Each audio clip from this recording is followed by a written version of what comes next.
All right, all of you wonderful freedom-loving boys and girls, live from the third rock from the sun, planet Earth. Welcome to another episode of CLS After Dark. Hopefully, you're here on a Thursday and you don't pop over here tomorrow. We changed the date, so if you're here, thank you. Appreciate it. Welcome to the show. All right, we've got our guests. We'll do our intros here in a second. Just going to kind of give you just guys a primer what we're talking about. And this is actually the genesis of a conversation Redbeard and I, well, it's actually the conversation Clinton and I've had multiple times too. You guys and gals probably have these same conversations with your friends, family, and loved ones as well. And so we were just all talking, this is a few, over the last couple of weeks, or actually depending on how you look at it, over the last couple of years. Why don't we know the truth about this? We'll get into different topics, but why don't we know the truth about this thing or this thing or this? Why is everything obfuscated? Why is the mainstream media the way it is? And just look around you in today's environment, and I think you're getting some answers. And but my point here, boys and girls, is, and that's the title. We need the truth. And there has to be accountability, right? There's consequences to our actions, each and every one of us. We just spent, how many years hearing that no one's above the law. Well, if we pull on these threads and we find out that what it looks like we're about to find out, well, then there needs to be accountability. There needs to be consequences, because people, and we'll get into it, in my humble opinion, there's been a whole lot of shenanigans going on for some time. And we, all of us, I'm an American first, but we're all human beings. We deserve the truth. And we now more than ever should step up to the plate and not just, we should demand it. And if we find out people have broken the law, again, I can only speak from American and our Constitution, greatest living document, greatest document in modern history. There needs to be an accountability. People, there needs to be, plain and simple, there's got to be consequences. You and I can't get away with doing that shit. So what is it? A politician? Here, I'll just start off with Dan Crenshaw, Mr. Eye Patch, whining about, using his positions on, on boards and on panels to make insider trading deals. And he's talking about, well, we haven't had a cost of living increase in so long, dude, you make $160,000, $170,000 a year. I know DC's expensive. I've lived there, but you're using your position for personal gain. And you were in the military. That is another thing that's verboten. That was beaten into us, from the beginnings of your leadership process. If you, became a corporal and sergeant, whatever in the military, you never use your position for personal gain. So on that note, that's going to be, you can kind of see the thrust. And this is, as Jeremy likes to say, it's going to get spicy. All right. On that note, we're not going to do a real long, you've seen these guys before. But, just out of courtesy and just in case you haven't, we're just going to do some introductions real quickly. And then, matter of fact, this is going to work out perfect. We'll go to the Tsar Baroda. We'll come down to Clint. And then after your intro, Clint, we'll just start the ball rolling. Right. Tsar Baroda, go ahead, sir. AKA Redbeard, AKA Jeremy. A man of many different lives, apparently. So as everybody knows, or everybody that doesn't know me, I'm pretty much the resident liberty constitutionalist guy, really big into that, big gun guy. I'm also AKA Mark's friend, apparently. We've only known each other for almost a decade, and I can't believe it's been that long. So I'm just here to kind of fill a gap and provide some input and maybe add some flavor to the conversation. So, well, just a little inside baseball. After our Millstone episode, Blake and Jeremy kept me up so long. I mean, like the conversation but it feeds into this. I mean, that conversation fed into this. Yeah. All right. Clint, my good man, as always, being patient. I think Clint is going to be on fire here tonight. I got a feeling. I don't know. I got a feeling we've hit the right buttons. I'll tell you, if you're watching live right now, or you've watched this later, this is, I feel like I told I told them this is like the bull getting ready to come out the gate. The guy's wrapping his hand, and we're getting ready to talk and solve all the world's problems real quick. But as I was catching up today on the what's happening right now, which in 17 days. This is a blistering pace, and it's hard for anybody to even ingest everything that's happening each day. There's so much. And so as we've gotten into the USAID and they're starting to peel things back, they're finding stuff out, and it's a blistering pace. And the beautiful thing is, what you're seeing is the levels that they would go to to try to keep this man out of office in the swamp, mainly on the Democrat side, but a lot of these people have been up there. It should have been gone long ago. They knew this was coming, and they were willing to throw everything at this but the kitchen sink. They had no couth at all, because they knew the reckoning was coming. They were going to start peeling this back, and that's what we're seeing. And the thing is, right now, they realize no matter how bad we squeal, we lost. We lost this election legitimately because we misplayed everything. So as I'm watching this happen, they get into USAID, and they start finding this money getting funneled to left-wing outlets, and it's going for insurrection freedom fighters overseas, this giant slush fund. And watch them, and they're all looking at each other now going, oh my God, they have ripped this Band-Aid off. And us getting to watch it makes me feel like this next clip, I had Mark pull it for you. You should enjoy it, because this is Elon Musk. All right, here we go. Let me just give me a couple seconds, everybody. Let me share. I got to just come back over. Let me put this full screen real quick, and then I'll play it. I wasn't when Clint sent me this. Obviously, I played it. It played it first, and I didn't quite get it until I just heard that intro from Clint. So here we go, boys. Yes, yes. Oh yeah. Can you feel that, buddy? Huh? I have exorcised the demons.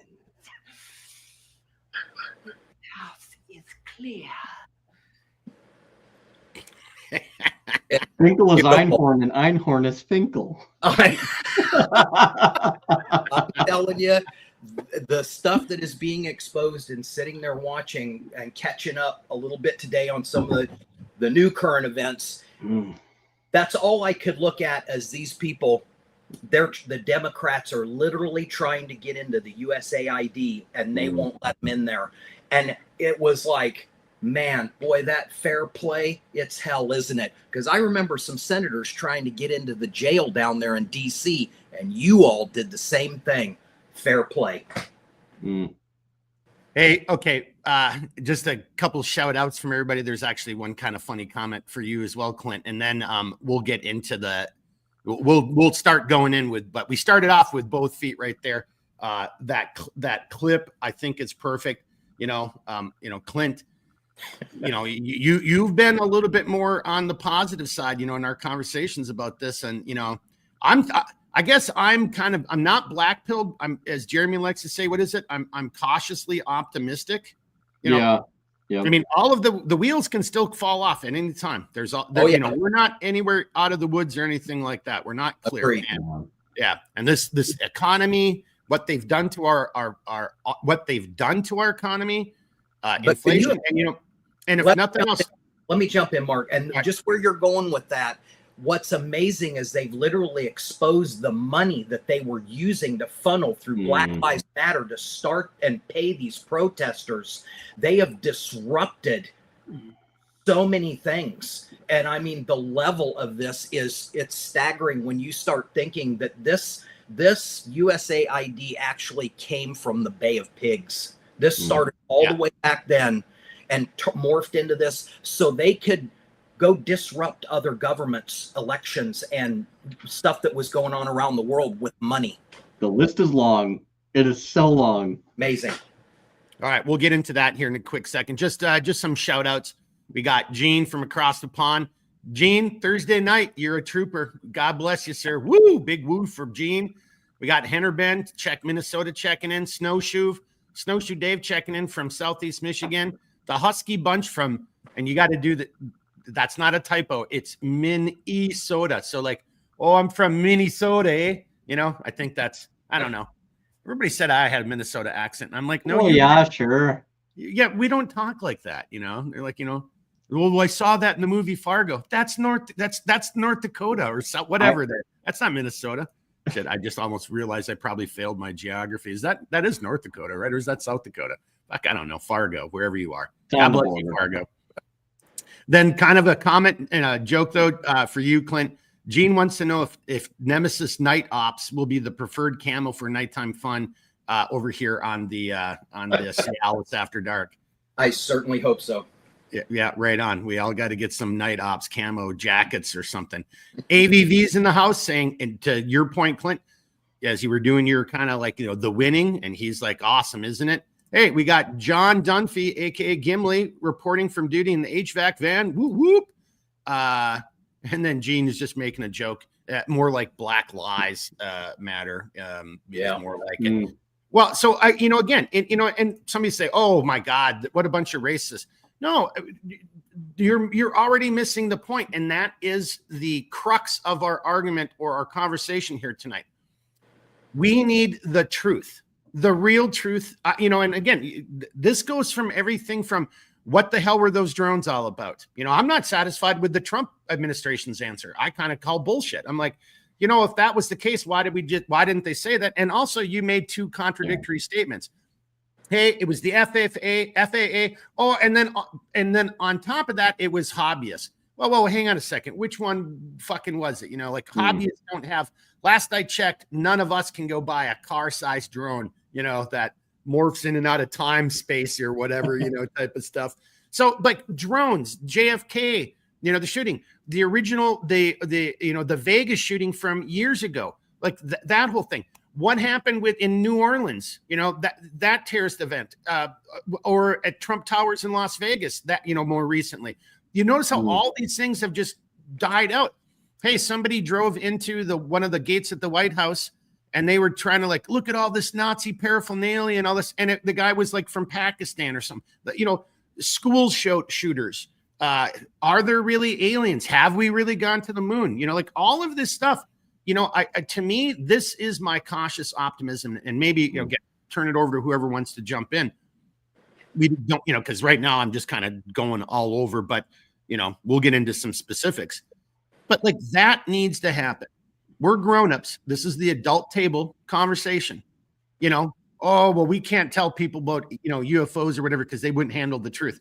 Like, who the hell are you to think that you know better than the rest of us and you can judge for us? Because based on what we're seeing right now, you guys are the ones that are full of shit, and you've been working for evil and doing some pretty shitty stuff, America, and the rest of the world too. You know, like, I hate to say it, I'm okay with wearing an armband for the rest of this year. If we've in order to find out the truth, no matter how despicable that truth is, if we find out that members of our own government, assassinated a president or try to assassinate one again, man, I have no problem wearing an armband of shame. I'll do that gladly in order for us to do the right thing and get back into having the moral high ground again.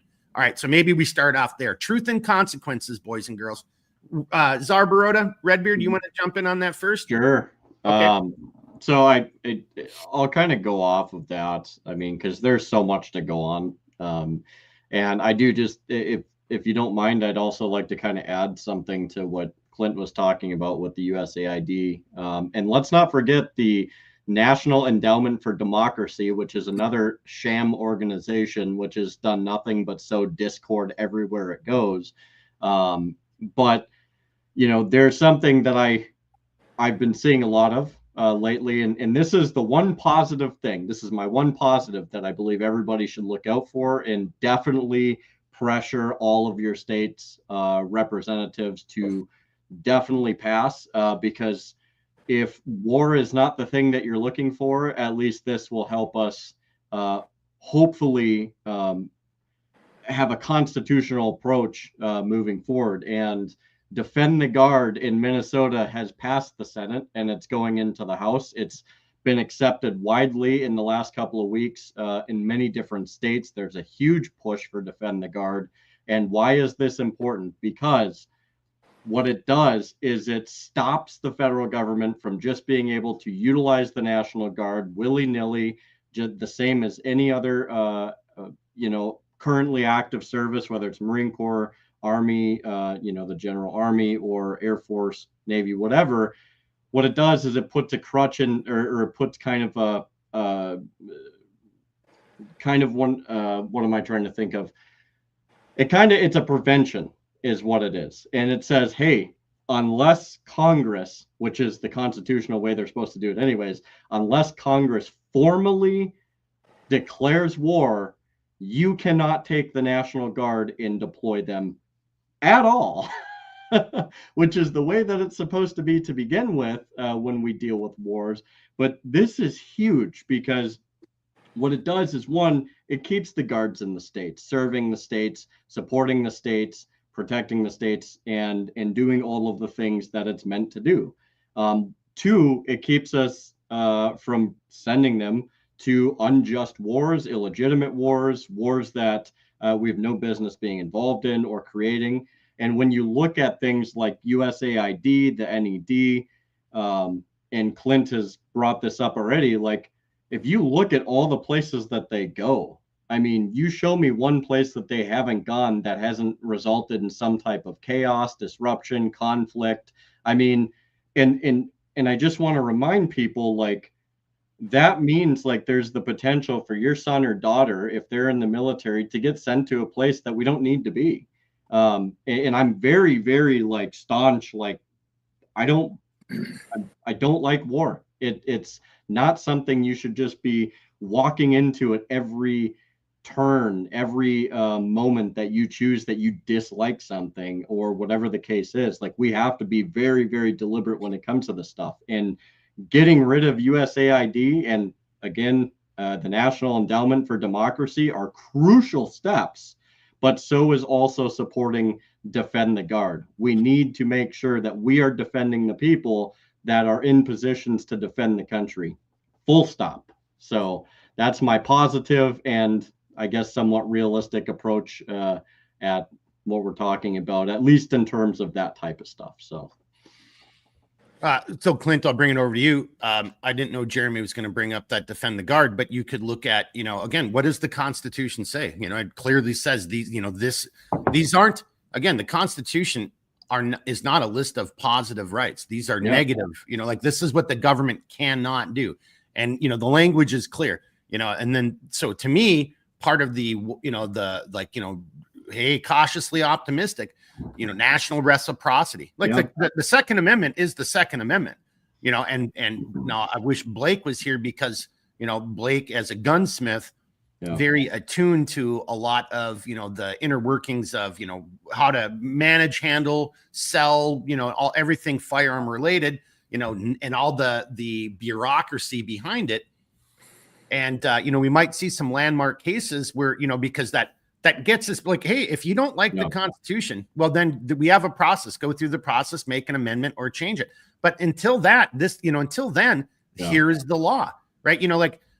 Just here, another thing that's going to come up, the illegal immigration, because I definitely, this is near to my heart, not because of illegal immigration, it's because of OPSEC. And, and these guys can attest to this, I've just been too busy, but I actually meant to start posting on Twitter, what was that, 2 weeks ago when Homan was they were like, hey, our first raid, it's going to be in Chicago, and then somebody leaked that information. Leaking that information is in and of itself a crime. And maybe even if it's like a lesser, maybe it's a gross misdemeanor or, whatever that, or a felony, whatever that falls into, it's irresponsible. You put the community, you're saying that you are trying to protect lives and, there is no, humans aren't illegal. Well, the human being conducted an illegal action. That's the illegality. Yeah. No one's saying human beings are illegal. You're trying to use smart language to excuse the fact that these people have broken a law. And then when you leak that information, and then so why this is kind of pertinent, because it just came out. I just saw a snippet when I was doing shipping. I guess somebody else leaked their op plan.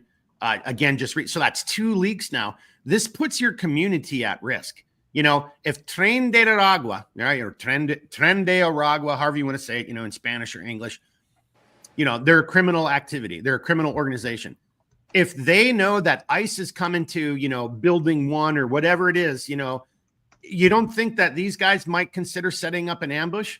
And to Jeremy's point, I mean, war is hell. Dying, injury, maiming, the psychological suffering. You know, little Granny Smith from, you know, the 3rd floor is walking home from the grocery store. A bunch of ICE officials kind of start pulling in the parking lot. And then a bunch of criminals start engaging the ICE officials, you know, government employees, certified law enforcement officers, and a bunch of innocent people get killed or injured or whatever, or have to witness it. Was that enough because, you know, for your political, like, because you don't like that you lost and that somebody's actually enforcing the law? It's USC 8, I think it's 1234. Somebody in the chat, you know, look this up. If you don't go through a port of entry and you cross into our country illegally, you know, like, you know, try to sneak in, that is a federal crime. It is. I'm sorry. If you don't think it should be, then take active measures to work through our legal system to change it. Because I would agree, our immigration system, because it's run by bureaucrats, is totally fucked. I mean, it's horrible, right? Well, you know, I should just shut up on that note right there. I don't know if you want to talk about any, you know, Clint, I don't know if that's something that you can speak to, or I can kind of just realize I'm talking about something I have no background in. I've never gone through that process. But I've, you know, heard nothing but horror stories about what that process is like, you know. Well, and I'll Forrest Gump that ball. Okay. Yeah. All right. There we go. So, you know, the thing is, I've talked about it before. I've been through that process. My wife's from, you know, from somewhere else. We went through the process of visas and naturalization and the whole thing. We did it all, you know, and did it legally. And that will lead me into the next thing. That's where I get the kind-heartedness. I do understand that people want to come here. There's a process, but you cannot bum rush the place and then think that you're going to overpower our laws and make us change it from within. That's not the way this works. The laws still exist, you know, even though you broke the law to come here, and then are going to try to force us to change it. So just today, and this is just on a thought, you know, I get my state's annual renewal on my business license, you know, so guess what? I have to comply.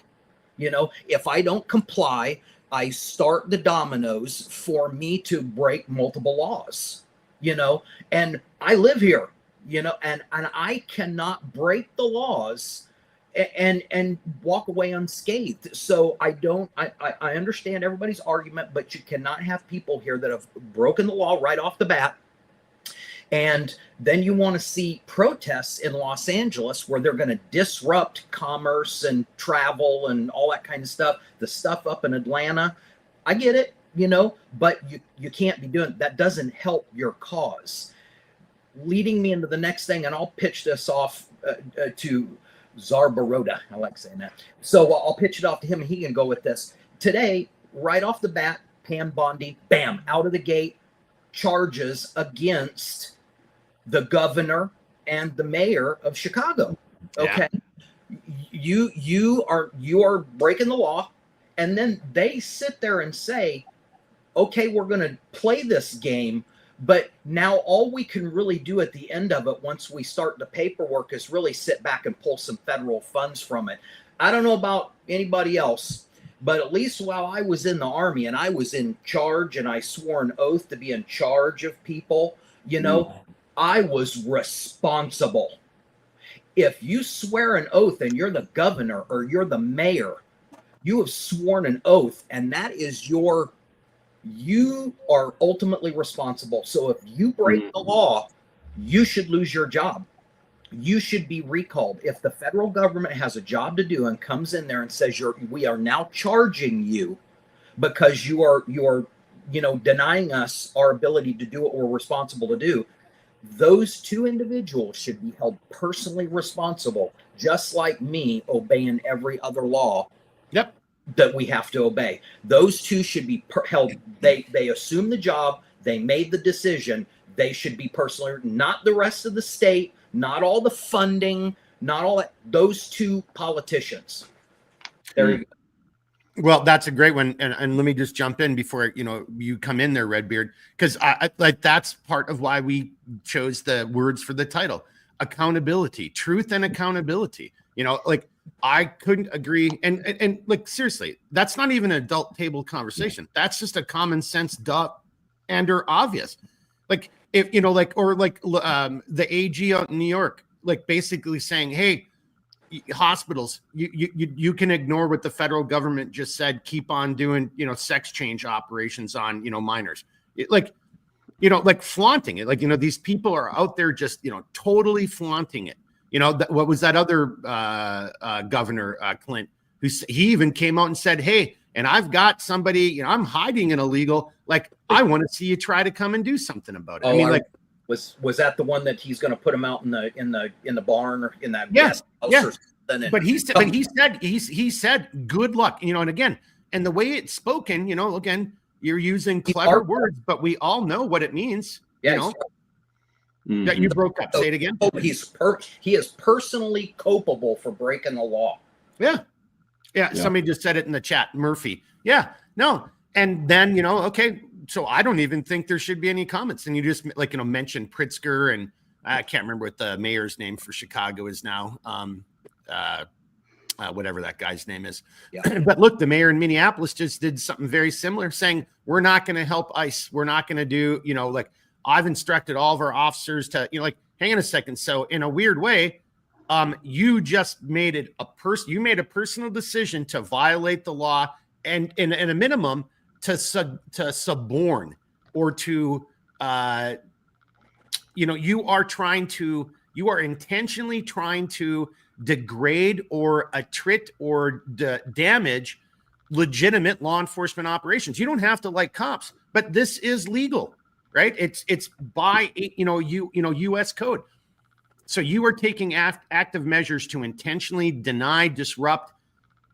That has to have consequences. Redbeard, and then Learn Thomas is helping us out. He's saying that Murphy's the governor of New Jersey, and that's the individual who said it. Thanks for be something. Hey, and we got two other comments from Gene and Phil. I'll get to those in a second. I want to give Redbeard a second because I think those two comments you guys made will kind of help segue into the next section here. Go ahead, Redbeard. Yeah, so and I think this will kind of reverberate through the entire discussion we're going to have, but it also applies very much here. And I had talked to you about this, I think, the other night during one of our many phone calls that we have. And look, one of my favorite people, and Mark knows this, her name is Chris Ann Hall. She's a constitutional attorney. She is sharp. She still runs a law firm. She does amazing work teaching and in educating people on the Constitution. And one of her quotes, one of my favorite quotes from hers, is principle over party, liberty over security, and truth over your favorite personality. Like these are fundamental things that were the building blocks of our country. And I love that quote by her, because really, if there is a bias to be had, it should be for your own liberty, right?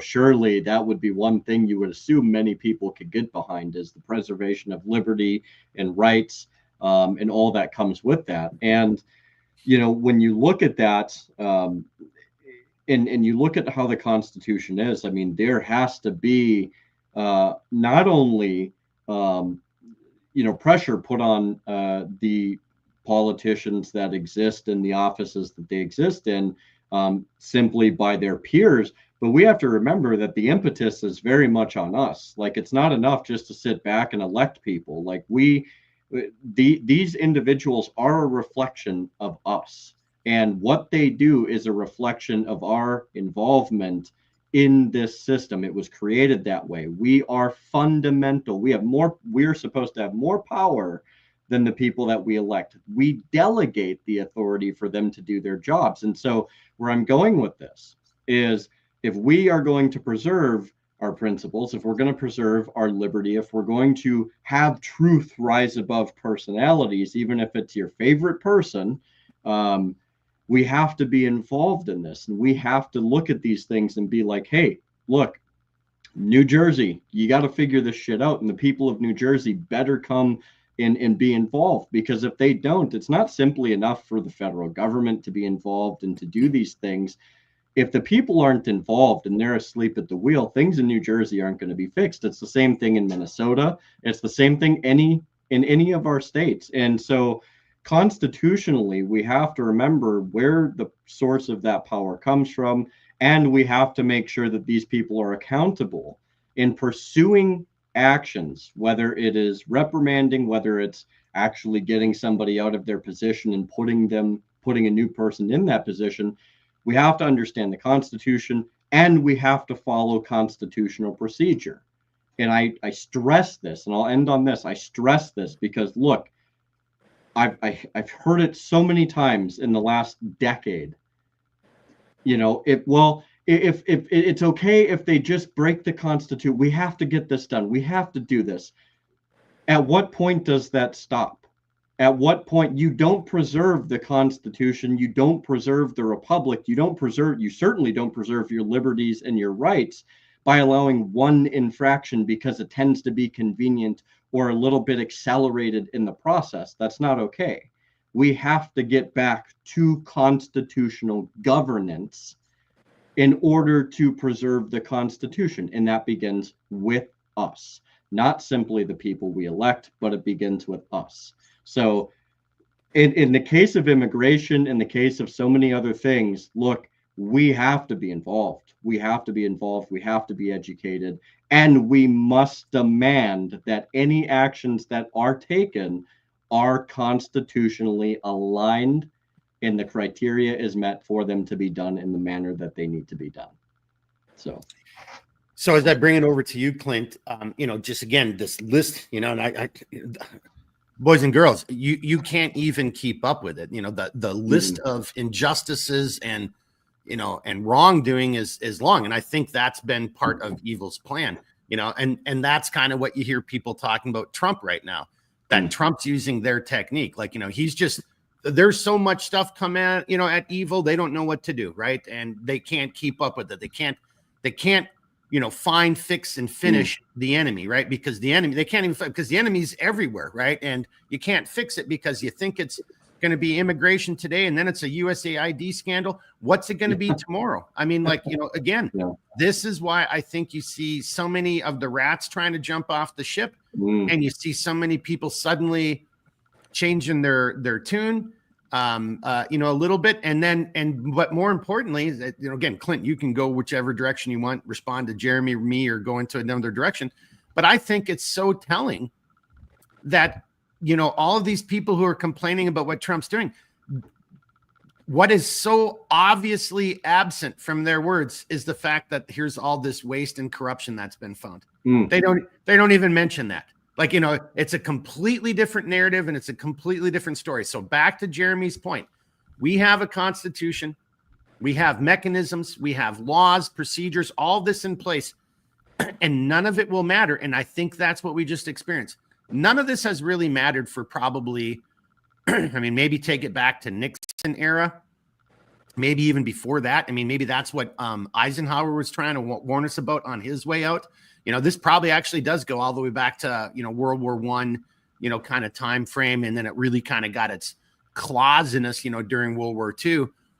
And we've never been able to walk it back. And I'm just going to use FISA, the spying, so again, this list is long, and it has to be, we have to talk the truth about it, and there has to be accountability. And if that's an accountability for a society, well, then we all need to be accountable, and we all need to step up. And, again, what I'll learn me something just saying about New Jersey. Hey, I don't know what the procedure, the rule, the law, but that guy just admitted he said on national television, not only is he already breaking law, he's knowingly doing it, and he's going to continue doing it. How is that man not already arrested?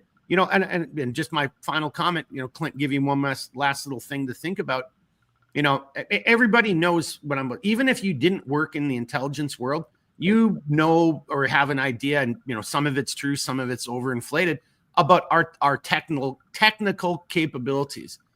I'm here to tell you, the Supreme Court leaks, whoever leaked the information about Chicago, who just did this leak, with our capabilities, again, the January 6th bomber. Hey, I thought this was the biggest insurrection, worse than Pearl Harbor. And you mean to tell me you don't know who it was who planted those bombs? Bull effing shit. I did tradecraft training out in that area. There's cameras everywhere we can geofence January 6th, but we didn't have that area geofenced around the DNC. Bullshit, bullshit, and bullshit. They know who that guy is. They're hiding it.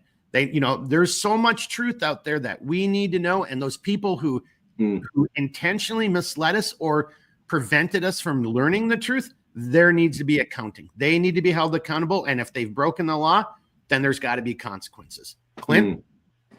Okay. Oof. I know. I mean, seriously, it's just like a giant shit sandwich.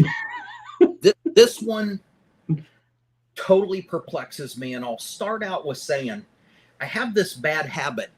When I am scrolling through social media and I see somebody really say something stupid, and I'm like, I got to say something back. I sit there and I formulate my little text and I get it all done and I say what I want to say. And I'm like, that's brilliant. I'm getting ready to post it. And then I say, you know what?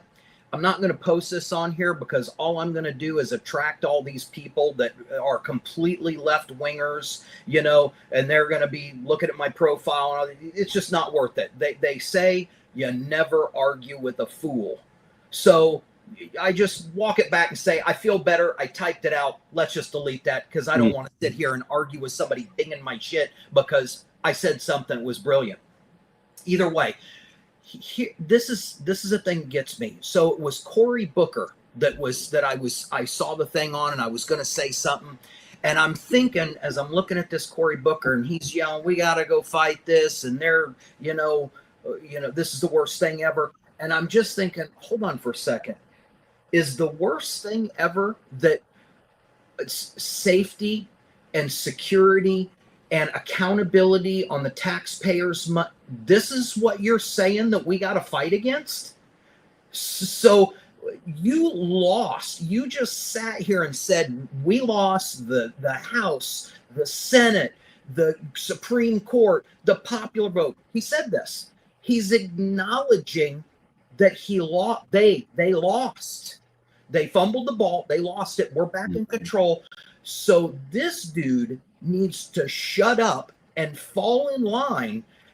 And he's an elected politician. There is a president. There are governors.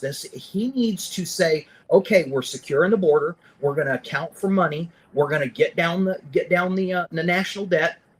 Get people out of here that are breaking the law.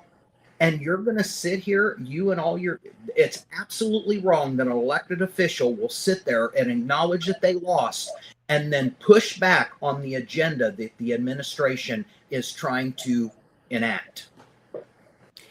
I'm just on a slight, and maybe Jeremy will have some insight on this, but to what you were just talking about there, Clint, I've heard some other people say that the whole nomination process, Trump won. He should be able to pick his candidate. Joe Biden won. He's, we know he didn't win, but let's just pretend. All right, we're in pretend world here for a second. Obama won. He won. He should be able to pick his cabinet. Now, on one hand, I can see an argument, Jeremy, where like having some congressional oversight in that could help, weed out some bad apples. But to Clint's point, it's just so clearly political now, right? And again, it is an overt, mind you, this is an overt in the open act of what they call resistance, but it's actually, Clint, I mean, you see where I'm going with this. It's not resistance. You are actively trying to undermine, weaken, and damage, or us. Yeah, undermine us because they lost the election. They acknowledge that. Now do what we all said to do, which is to clean this mess up. Jeremy, do you want to get in on that? Yeah, so I'm actually kind of happy that you brought up the nomination situation, because that is something I think deserves attention, right? Because we're talking about truth and consequences. And again, I'm going to delve back into the constitutional perspective of this. But you know, one, when you're overseeing people that are seeking, to take a position, they're nominated for a position. One would think, and again, this is asking a lot today. Who knows? It could be different tomorrow. It could be different 10 years from now. I hope it is. But one would think that when you're talking to somebody and you're saying, hey, this is like, for instance, RFK. I'll just use RFK as an example. It would be more prudent, instead of sitting here and asking him some of the most ridiculous questions, to stay on task and be like, hey, constitutionally, these are essentially the parameters of essentially how you would be able to operate. In these parameters, what is it that you seek to accomplish? How do you seek to go about it? What is your plan of action that we should be able to analyze, so that way we can have a better understanding of whether or not you're actually a good candidate or not. Now,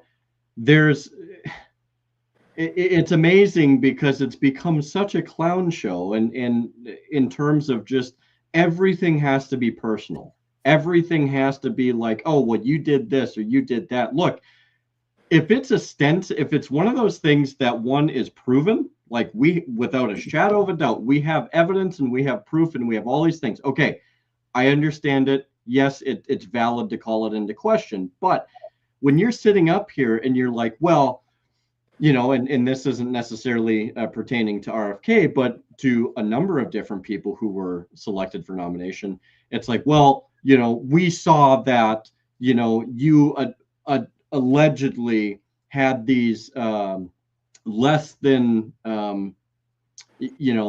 optimal situations with this particular girl or whatever. It's like, okay, well, do you have proof? Can you prove it beyond a shadow of a doubt that happened? Because if you can, then I'll answer to it. If you can't, it's irrelevant, right? Like, there's no relevancy whatsoever. You can't allow these types of things to be the mainstay of what it seems like so many of these people in these oversight committees and in these nomination committees that they hang their hats on. Like, it's become ridiculous, and it bogs down a process that is essential to our government functions, right? So, and to Mark's point, like, we could have a conversation. I think there is room for a conversation to say, okay, well, maybe, we look at how the process is done. Maybe we look at if there's a better way to do this process. Is this the most efficient way? Is this not the most efficient way? But constitutionally speaking, you should be looking in the realm of constitutionality. Those are the things in the questions we should be asking. Do you know whether or not you can do this in your position or not? And that should be the litmus test for anybody we elect. And if they can't answer, or they don't provide an adequate answer, then it's like, okay, well, maybe perhaps you don't fundamentally understand, one, your role, or two, the constitutionality of your role. But instead, we get this ridiculous sideshow, which is perpetual lambasting over personal issues, petty issues, whatever the case is. And it's a mess, I mean, we have to, and that's where we have to demand accountability. Like, hey, stop wasting everybody's time and ask them about legitimate issues. Ask them about the constitutionality of things. Ask them something that's pertinent to their position, or... Well, hang on. And if I may, just because I found a small clip that I want to also play to add to your point. Mm-hmm. This has just become kabuki theater. Like, and it's just grandstanding, like Jeremy's absolutely right. If you look at, and this goes both sides of the aisle. There are exceptions to this. I mean, there are some good politicians, but to Jeremy's point, it's like, are you actually going to ask a substantive question, or are you just going to try to sit and do the gotchas? And Clint, before I play this clip, I want to come to you because you kind of really got me kind of like, coming back over to, getting ready to leave the dark side and come back over to the light. Because you've watched, I think, some of these nomination hearings, more than I have. And there have been just some utter, I'm not playing your bullshit. I'm not, I'm not biting on your bullshit question. That's not what you're trying to do. You want to expound on that a little bit? I mean, because that kind of goes into it. And then I'm going to play a clip because I think it goes to exactly what Jeremy was saying. With what Jeremy was saying, and I got it. He's saying, okay, we have a process for all these things. And if this is not exactly working right, we need to sit down and we need to figure out a process that works better if we're not happy with this. But what we have is romper room. We have a whole bunch of people that are spread so far apart that it's like they're little children. And the thing is, their integrity is compromised. We know they're insider trading. They're shuffling funds around. We can't even have an adult conversation about getting my children's,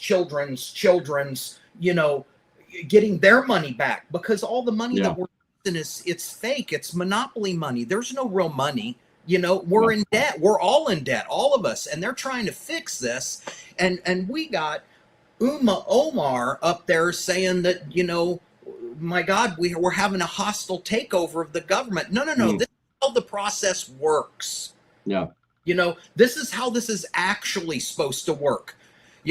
I'm telling you, I sit sometimes and I can't really think I'm more of a libertarian, I guess, with a slant on the conservative side.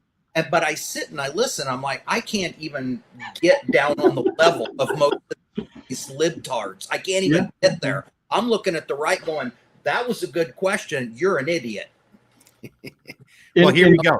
Here's a good question and an idiot. You be the judge on who's who, and we'll come right back. So, I'll come back and comment on it. But here we go. People may have seen this. I haven't seen this. I just found it, but it was something Jeremy was saying that made me think about it. So I just found it. Let me come back over here. And okay, it's already full screen. Okay, good. The way Bernie Sanders tried to prevent RFK Jr. from exposing him tells you everything you need to know. The problem of corruption is not just in the federal agencies, it's in Congress too. Almost all the members of this panel, including myself, are accepting millions of dollars from the pharmaceutical industry. Protecting their interests.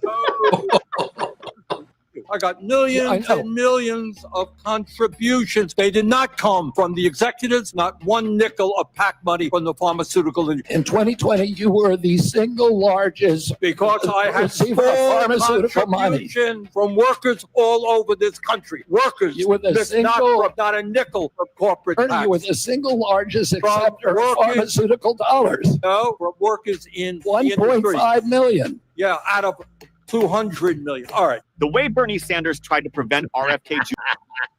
Let me just stop that. Okay. Yeah, I mean, there it is. I mean, just look at his face and see, this gives me two opportunities here. Let me come back over. One, I get to do my Bernie Sanders imitation. No. That was fun. That was 1.5 million workers who gave me $1 each. That's where that money came from. I got to work in my brain.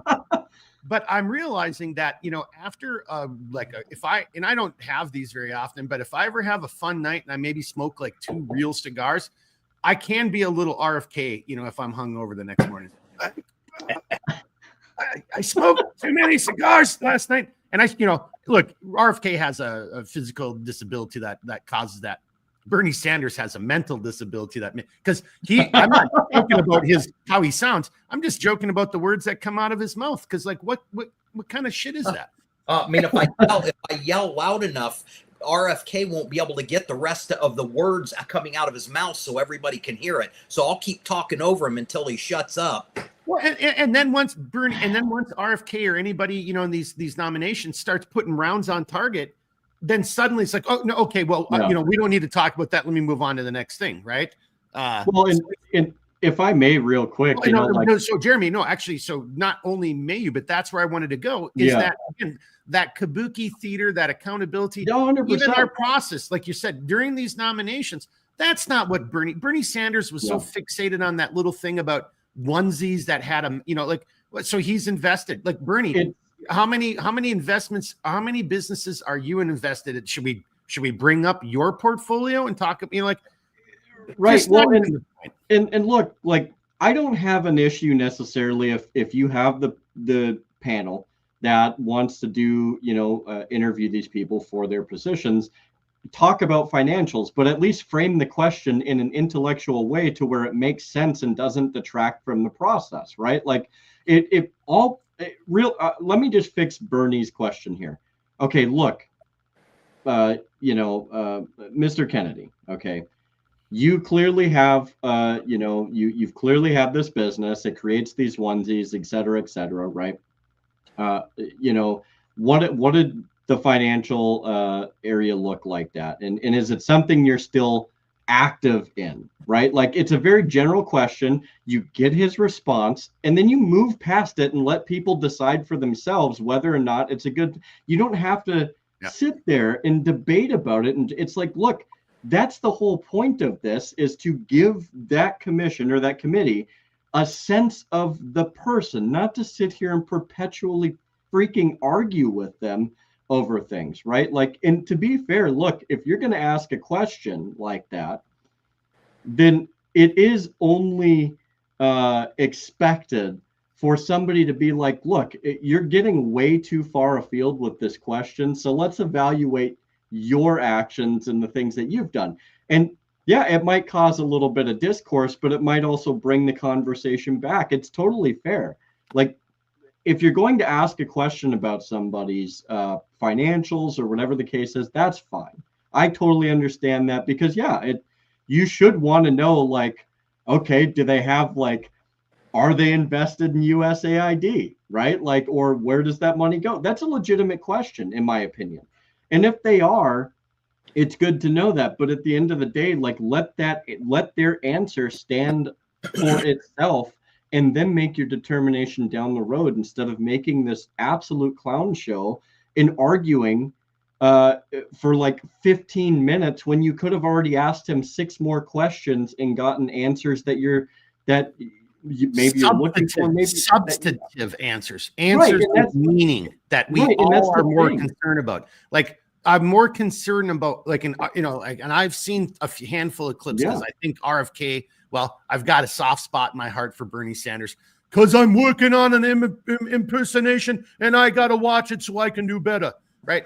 So, but that's my soft spot. But RFK, like, utterly demolished him during that, and it's like, so really back to the accountability, wherever in the fuck Bernie's from, what, New Hampshire or Vermont or, whatever, who cares?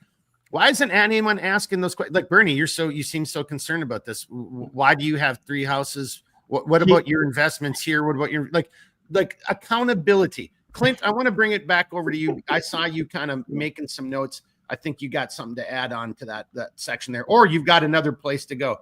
And then and I got to come back to the comments, but I did just see John just said, oh my God, Mark, I just spit beer out of my nose. Your Bernie impersonation was awesome. Well, thank you, John.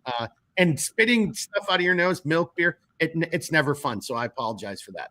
But Clint, what do you got?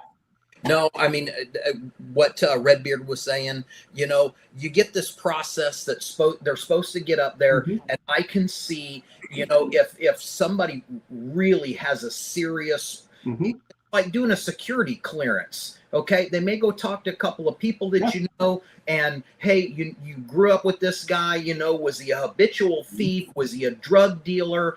No. Okay, we got past that stuff. So like Redbeard was saying, hey, we know you feel that the country's unhealthy. What is going to be your process to try to make things better? Right. Yeah. So, okay, because really what you're trying to do as an oversight is you're basically saying, I want to get you on the record as saying what you're going to do, because we're going to hold you to it. And we need to let you know that's within the parameters of your job, and it's legal. That's why we're asking you how you're going to do your job. We've already established Trump won. You're in the nomination. You're either qualified or you're not by a security clearance. I'm sure that those people I've heard this. They go through all the security clearances and all that stuff before they ever get up there on that panel. So it's like, I haven't been out stealing hubcaps, and I'm not dealing meth out of my trunk. So we can get past that. Now ask me some, like you said, some substantive questions that have something to do with our oversight for you doing your job. I mean, just the Kabuki theater, that's great. I mean, because it's really, I mean, it's a couple pegs above shit show. It is just a little bit about shit show. Hey, boys, we've been at it for almost an hour. Let me kind of go back. There's two comments I want to kind of hit on, and maybe we can use that to kind of formulate where we're going to go here.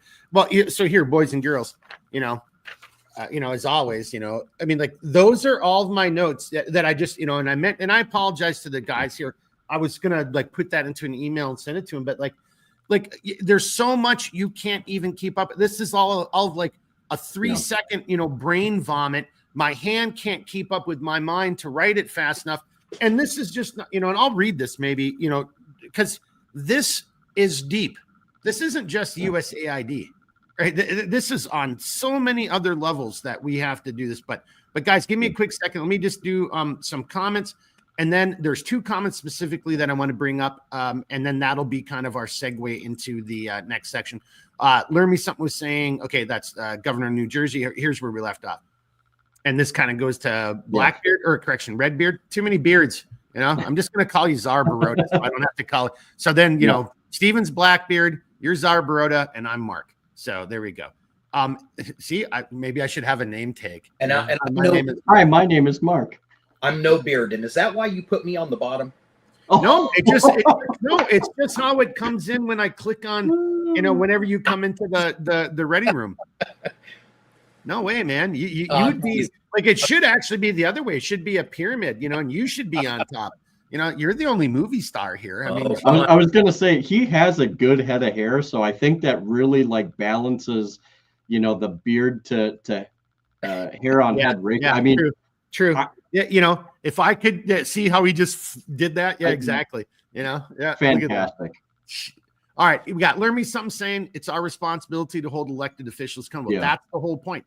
It's really, so maybe the subtitle would be America, Wake the F Up. It's incumbent. You know what? Dan Crenshaw, Bernie Sanders, Nancy Pelosi, Mitch McConnell. You know whose fault it is? Ours. Yep. Those people are in office. They still are in office.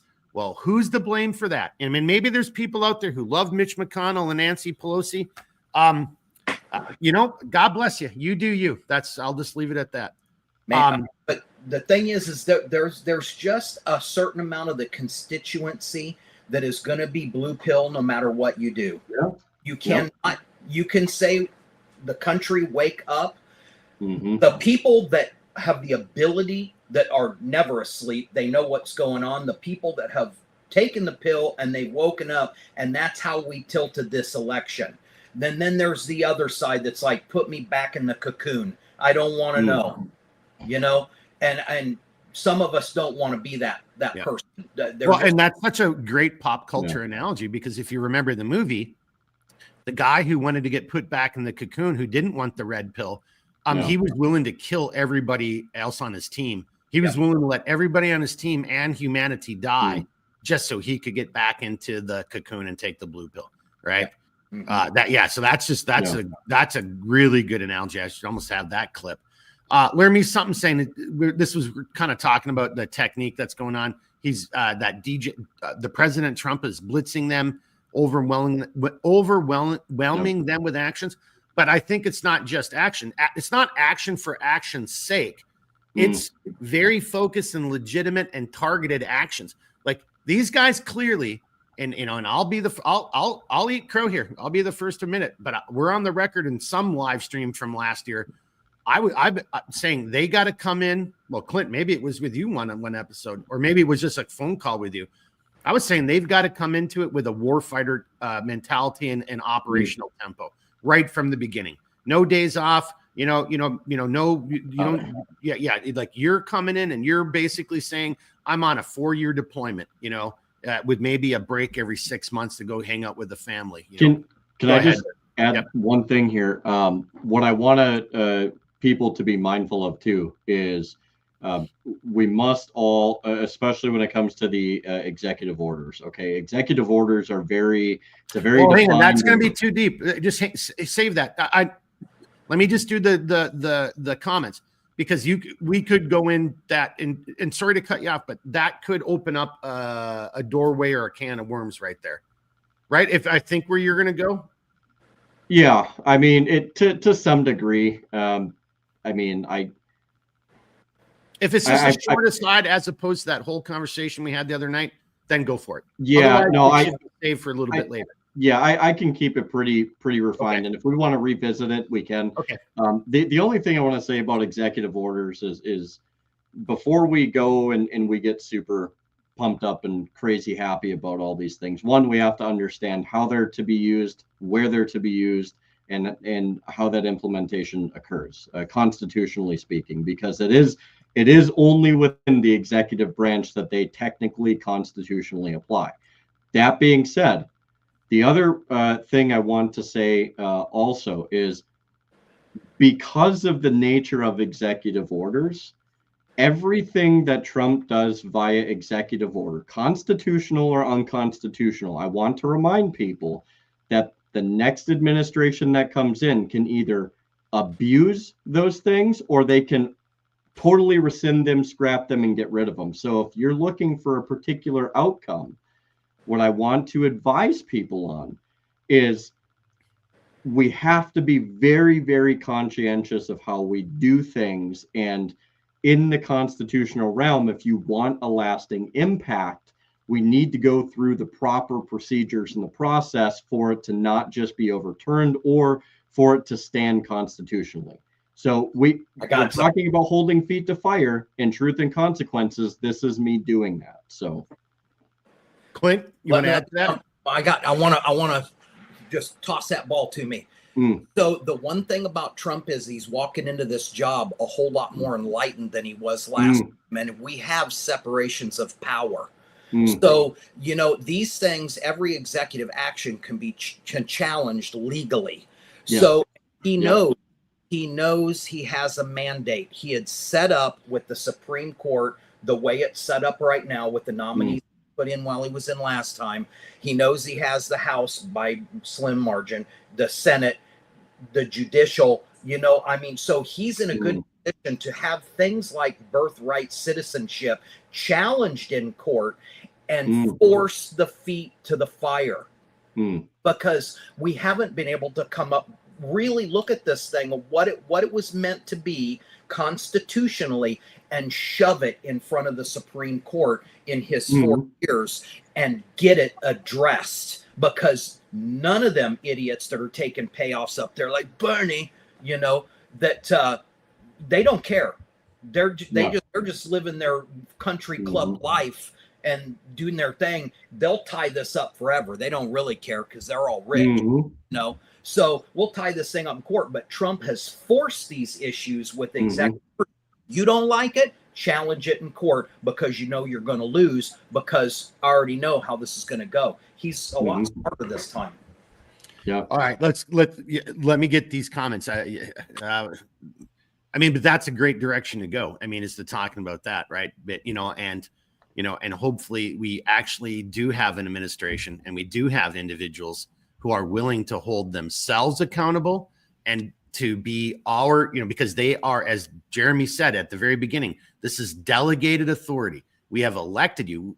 We are a republic, but we are, a representative democracy. You have been given our votes, our mandate to go up there, and we've delegated the authority to you to lead us. We've got to hold everybody accountable on this. So both everything from the executive order side, but to your point, Clint, well, that's an arrow, that's a tool in your toolbox, if you want to say it. And, you can't just use it willy nilly, because, to Jeremy's point, if you're unconstitutional, you're going to get struck down. We're already seeing this. So I guess the inverse is kind of taking place. We're starting to see governors, mayors, district attorneys saying that they suddenly they get to decide what is law and and how the Constitution's interpreted. So Again, this is where, and I'm just starting to smile because, Clint, I can just kind of, I just hear you. You're almost like Yoda. Oh, Mark, start opening your mind. It's like, yeah, there might be hope, man. Like, because there it is. These are not the executive orders you're looking for. Too much pop culture. All right, where do we live off? Here we go. President Trump is blitzing. That's what Learn Me Something said. Gene is saying, this is when we were talking about politicians.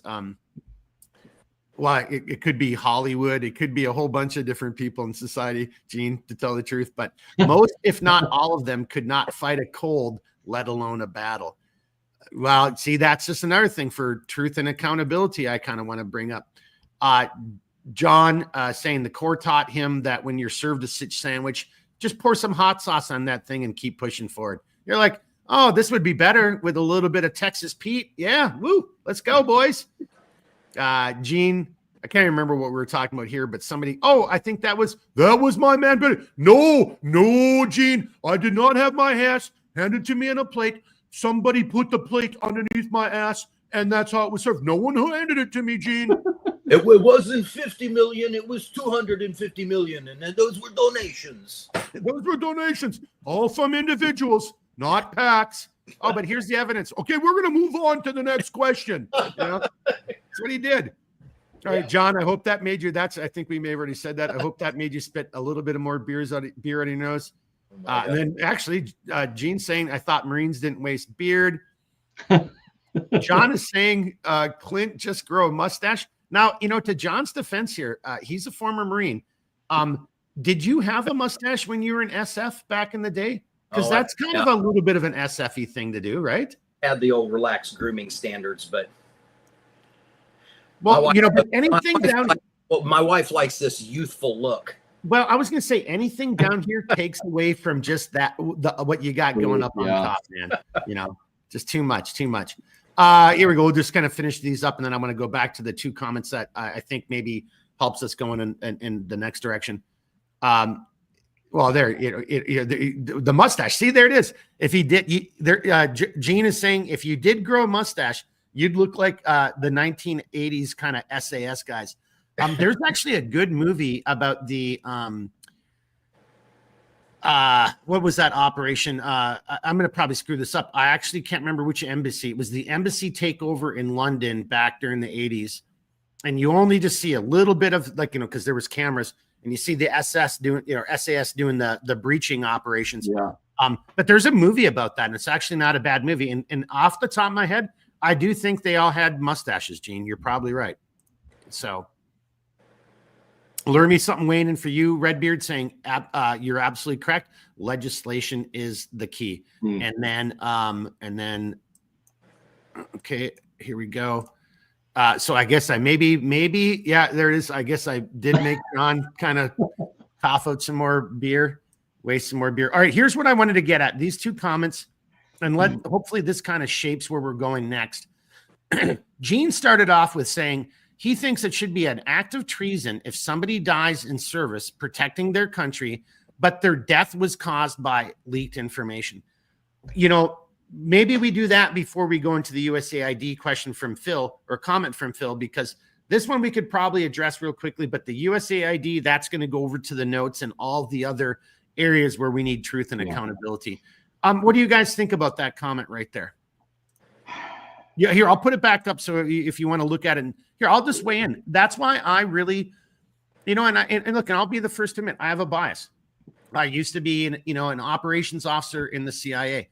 I remember freaking out on a group of quote unquote friends one time, and then a coworker one time for just absolutely being fucking idiots and blowing my cover.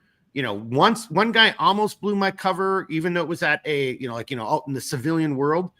But I had encountered, and I think I just told that story, I had encountered two people from a hard target country, and I immediately went into work mode. I wasn't going to try to, don't think recruitment or any of that kind of cool spy shit. I was just getting bio data. I was hoping I could get a phone number, learn a bunch about them, and memorizing, as much as I could, so I could let my colleagues who work that area of operations know about these two people. and I had somebody from my organization call me by my traveling name in a bar. I mean, just a total fucking idiot. And then, but on the last thing though, on the, if somebody leaks information, I had individuals that I had broke cover with, because you're authorized to do it, because you just have to do that sometimes in your life, right? I broke cover with somebody. They told their wife, and their wife told all of our old friends. And then, even though I had just left the agency, I kind of met these guys, a little bit of a weird military reunion. And everybody knew where I worked from. And one of the wives, like, it was blurting it out at a bar.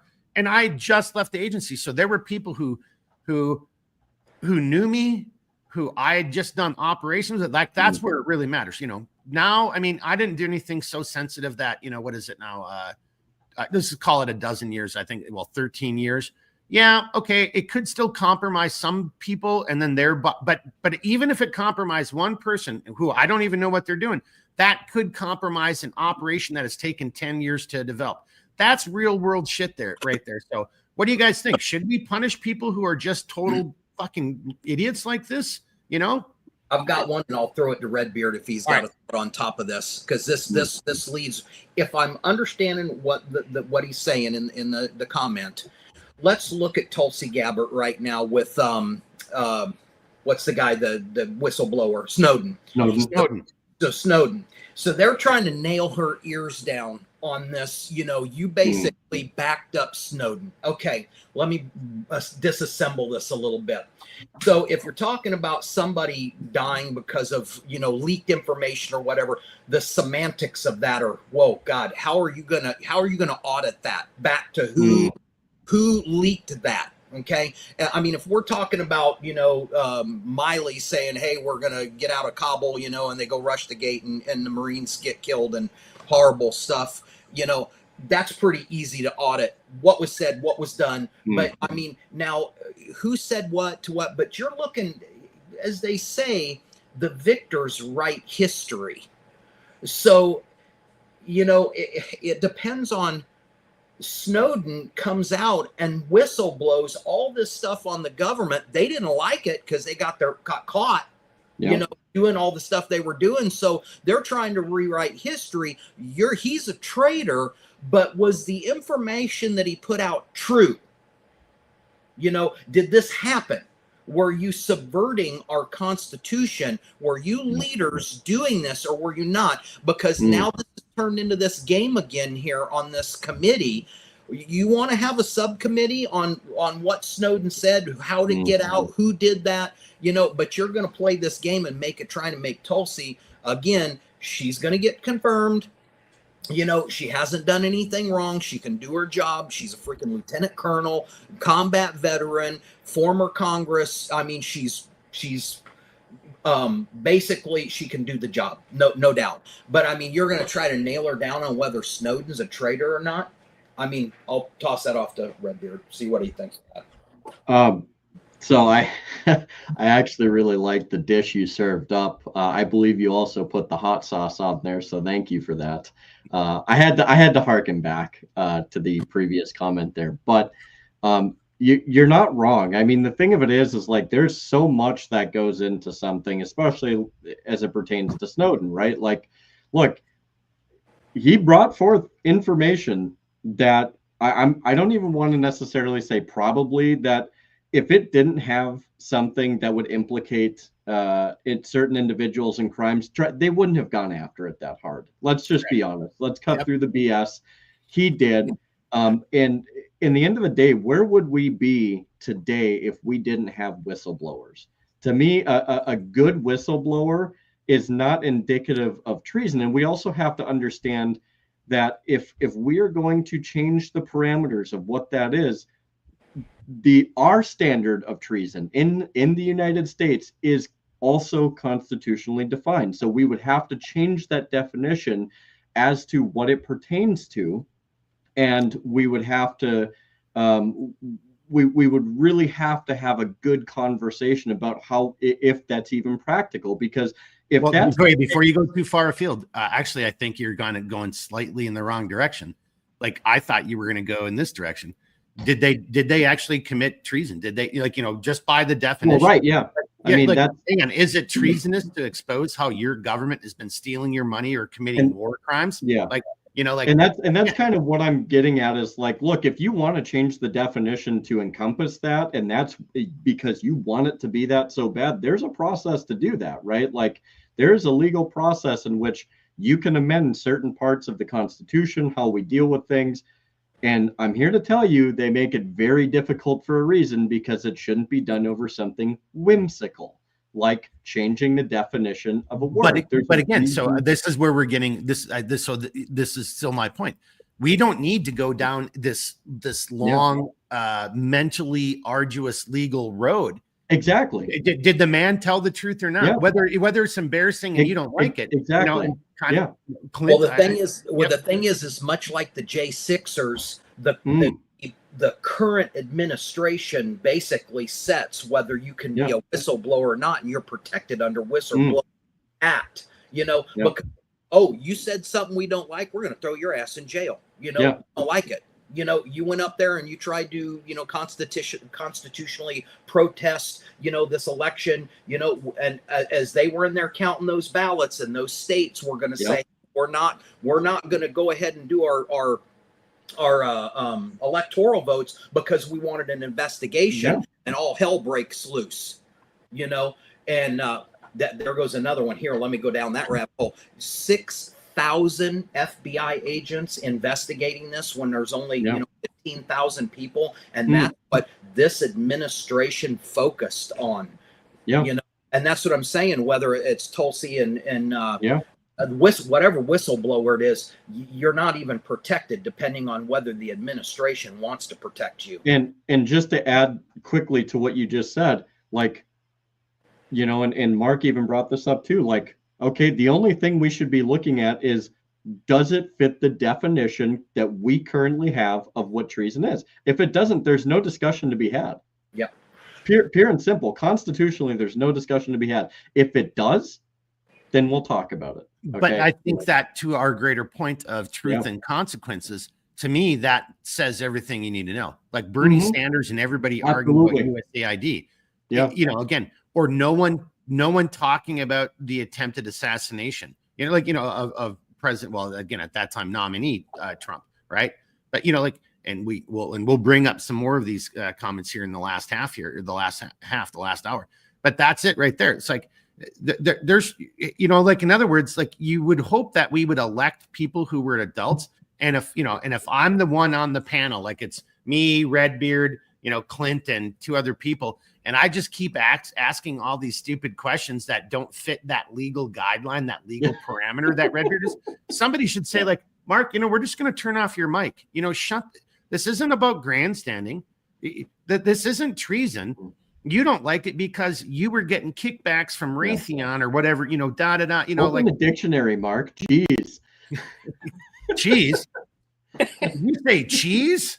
Yeah, cheese. Oh, cheese. Well, maybe that'll come up at the very end, everybody. All right. Okay. So do you guys feel like, you know, we kind of answered that, you know, well, we didn't really answer the question. We didn't give our legal, you know, perspective. Should that be? And actually, I would think, honestly, here, I'll just kind of say it first.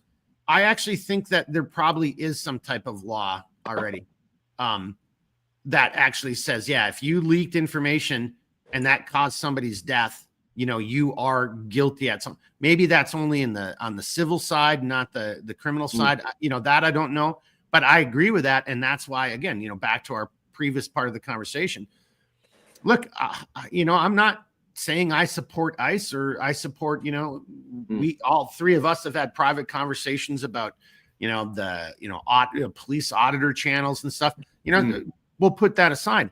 All I'm getting at is, like, you leaked information that could have put, you know, my favorite neighbor, my mother, me, my children at risk because you politically, emotionally didn't like something that was 100% legal in our system. You want to change it? Be an advocate and then change that process, change the laws. But you just put people's lives at risk because you're so narcissistic and egotistical. Anybody want to come in on some final comments on that on Gene's comment? Otherwise, I'm going to move over to Phil's comment. The only thing I'll just kind of put coming off of yours real quick, Mark, is I think, again, this is one of those things we'd have to really sit down and people would have to have a discussion on. I firmly believe that. But if you leak something with the intent to hurt, harm, destroy, whatever the case is, if there's intent there. Well, hang on, but there's many acts, criminal acts, that intent isn't one of the components of the criminal code. Oh, sure. Hey, well, I never meant anyone to get harmed. Yeah. So in this case, I think that's irrelevant. So I don't even think so. That's why I'm kind of like, I don't think there has to be. I didn't intend for anyone to get harmed. Intent is out of the picture. I don't think it fits the definition of treason, though, I guess. And so yeah, I guess what I'm trying to say is, like, the reason we have to, and not just intent, but we have to, if you're going to try somebody on something like that, you have to have a legitimate, thorough discussion and actually determine if criminality is at play. That's all I'm trying to say. Like, was there if there is intent, what are the parameters of what their actions were? So it could be a myriad of different things. And I don't disagree with you. I'm just saying, like, it shouldn't be, again, whimsical for the sake of, well, they did this and this happened. It's like, okay, let's thoroughly investigate it the way we're supposed to do things here in this country. And that's inconvenient for a lot of people, you know? Yeah, no, that makes more sense. I understand you better now. Clint, what are your thoughts? And then we'll move on. No, real quick, Gene's comment, like I said, it was a very short, kind of a short statement, and again, yes, if you're caught and you tell somebody something that's get people killed, there's already laws for that. If you're caught telling you treasonous, somebody dies, you're in shot. I mean, you did something, they caught you, they know what you said, and it caused somebody's life. But it's kind of like that intent, like you're talking about. Some things got out, but I didn't really know that was going to happen. They knew that this was going to be here at this time doing this thing. So it's like I said, you could get down that rabbit hole quite a bit on what the meaning of the question was exactly, what scale it is. Well, so I think there it is right there. Gene, hopefully we answer your question for everybody else as well. So maybe, again, here's your legal code. Here's your book of all the laws. And you look under treason, there's going to be elements that have to be met for it to fall into the realm of treason. The intent, maybe intent has to be there. And this person is saying, well, I didn't intend for that to happen. Well, okay, that's like a manslaughter. Like, well, I didn't intend to kill all those people by giving them poison Kool-Aid, well, then that would fall into a different, legal category right there. So maybe treason, maybe it's not treason, but at the end of the day, who cares? We all know, and none of us are lawyers, but we all know that that's against the law. On some level, someplace, you have endangered the lives of your community and the lives of those officers, and you have leaked. Look, and no offense to anyone out there, but I'll turn it over to Clint. Because I know he's worked with classified before. Like, I don't know what level of classification that op order would have been, their ops plan, their their concept of operations for whatever they, whatever raids they were doing that twice has been leaked. I don't know how they do that and how they compartmentalize it, Clint, but you and I both know that's not, open source. That's not, that's going to have some level of compartmentalization or some level of a security clearance attached to it. Yeah, somebody violated at a minimum some type of security clearance agreement, and that more often than not for all of us poor boys and girls is usually a felony. So now I will say, if you, and this is where you might get closer to that treason, and then I'll yield the floor. If you're selling secrets directly to somebody, it doesn't even have to be an enemy. If you're directly selling secrets to another nation, that is a lot closer to that treason aspect and the definition thereof than I would say that somebody just leaking information, not sure if not having any intent or having intent, whatever the case is, like these guys explained, like that's going to get you a lot closer to that treason, and I think you would have more of a treason case there than not. So I hope that also sheds a little clarity there. All right, Clint, I think we've, let's hear what you got, and then we'll move over to Phil's question. No, I mean, there's a big difference between subverting Kim Jong-un and Elizabeth Warren. We're talking about, I'd put them in the same category. No, But you know what I'm saying? I mean, if you're actually blowing the whistle on the government and something that our government's doing to us, different thing than selling secrets to, a foe. Yeah. Yeah, but I'll tell you just a little caveat on that. I mean, anytime you get a briefing with any kind of secret stuff, as soon as you do what you're going to do, you're signing non-disclosure statements. And I've signed a lot of them. You can't ever talk about that until the government says that it's okay to talk about it. Non-disclosure agreement stays in place forever. Until it's like when the Mac v. SOG guys got their presidential unit citation, and that was all open now, that all the projects for people to know about it, that was classified up until that point.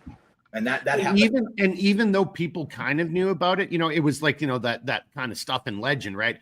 There was this thing called this, but yeah, until they were actually ever given the permission, it was still just more of like, I knew a guy who knew a guy, or I was in the military, or, one of my drill instructors, was part of that.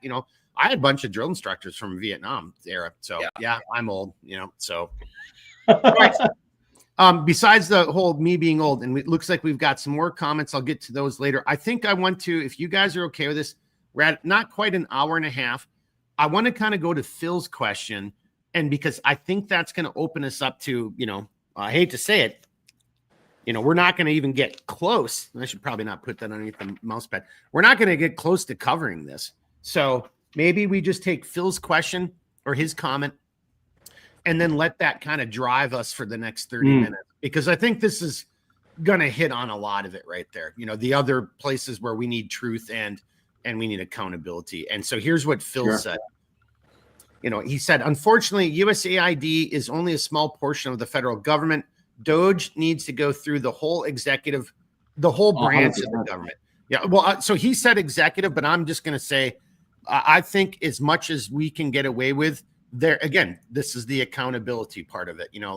No, we need to hold all three branches of our government accountable now. Yep. And we need the truth.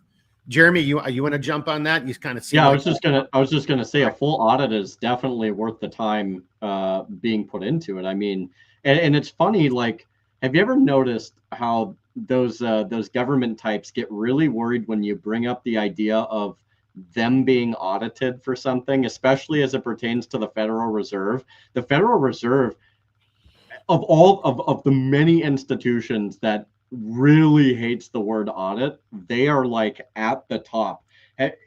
We've been able to do certain audit. I mean, the Pentagon, at least. Well, hey, I'm sorry to interrupt you.